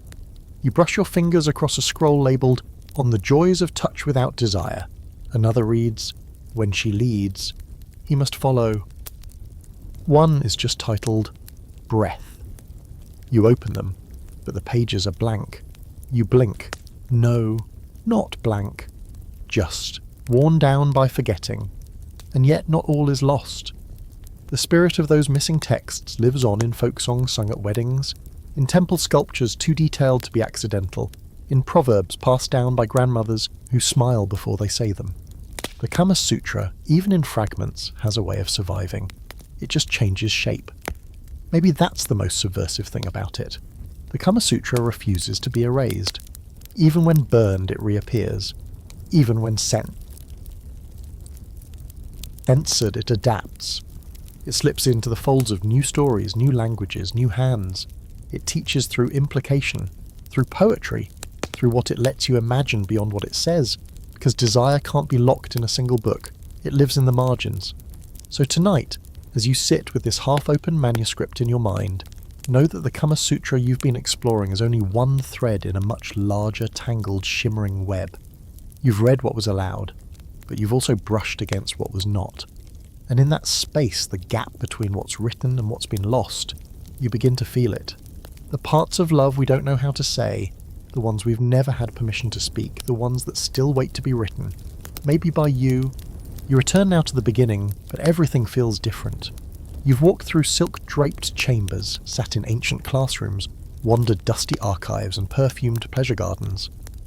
Now you're standing quietly in a present-day room, yours maybe. The fan hums softly overhead, the night presses against the window, and the Kama Sutra, after all its whispered secrets and lost verses, sits in your lap like a cat that's finally decided you're worthy of being trusted. This is the last chapter, and it's time to ask, what does all of this mean now? Where does the Kama Sutra fit in the age of dating apps, consent workshops, and high-speed everything? Start with your historical fact, although by now you've probably guessed it. The Kama Sutra is still read, studied, and published around the world, not just as a curiosity or relic, but as a living document. Scholars translate it with more accuracy than ever. Artists reinterpret it, therapists quote it, and despite the centuries and the thousands of miles it's travelled, it still feels oddly modern. Not because our culture resembles ancient India, but because human connection, in all its messy, beautiful contradiction, hasn't really changed. But here's the kicker. Most people still get it wrong. The Kama Sutra isn't about sex, it's about attention, it's about living in your body with another person, fully aware. It's about knowing what you want, asking for it without shame, and recognizing when your desire meets someone else's, or when it doesn't. It's about presence, it's about elegance, it's about emotional fluency, and yet it's also about laughing in bed, about awkward moments and breath that smells like cardamom and nights that don't go as planned. The Kama Sutra isn't sacred because it's perfect. It's sacred because it honours the whole thing, the fire and the silence. Now for your fringe fact. There's a modern Indian feminist movement that's reclaiming the Kama Sutra as a tool for empowerment, not as a sexual how-to, but as an ancestral record of female agency. These scholars and artists are digging into the text to rediscover the voices of women who chose, who led, who taught, who had desires and declared them. The Kama Sutra isn't just about what men want, it's about what everyone deserves. Which brings us to the final debate. Is the Kama Sutra still relevant today? It's a fair question. We live in a world of constant connection, and yet we are often more disconnected than ever. Swipe fatigue, hookup culture burnout, texts without tone, love, sex and pleasure reduced to emojis and algorithms. And in this swirling noise, the Kama Sutra doesn't shout, it just whispers gently. Slow down, it says. Touch with intention, speak with care, let pleasure be mutual, layered, and patient. Don't rush the undressing of the body or the soul, and no, it's not a flawless book. It reflects its time. It's shaped by the hierarchies of its age. There are blind spots, biases, even moments of discomfort. But the heart of it, the call to be more human in your loving, that survives. So what do you do with all this now? You close the book, not to forget it, but to borrow it, not as a manual, but as a mirror. You remember the lessons, that good love listens more than it speaks, that arousal begins with attention, that seduction is less about tricks and more about tuning in, that letting go can be as sacred as holding on, that bodies are not puzzles to solve but poems to read, and that pleasure is not shameful, it's incomplete without kindness. You lie back now, letting these thoughts settle over you like a soft sheet. The fan keeps spinning, the room hums, and the Kama Sutra, that ancient, mischievous, complicated friend, leans over your shoulder one last time, not to give you answers, but to remind you that you're allowed to ask the questions, you're allowed to want more, you're allowed to take your time, and you're allowed to define love, pleasure, and connection on your own terms, so long as you do it with honesty, with care, and with the kind of deep presence that turns even the smallest gesture, a glance, a sigh, a shared silence, into something sacred.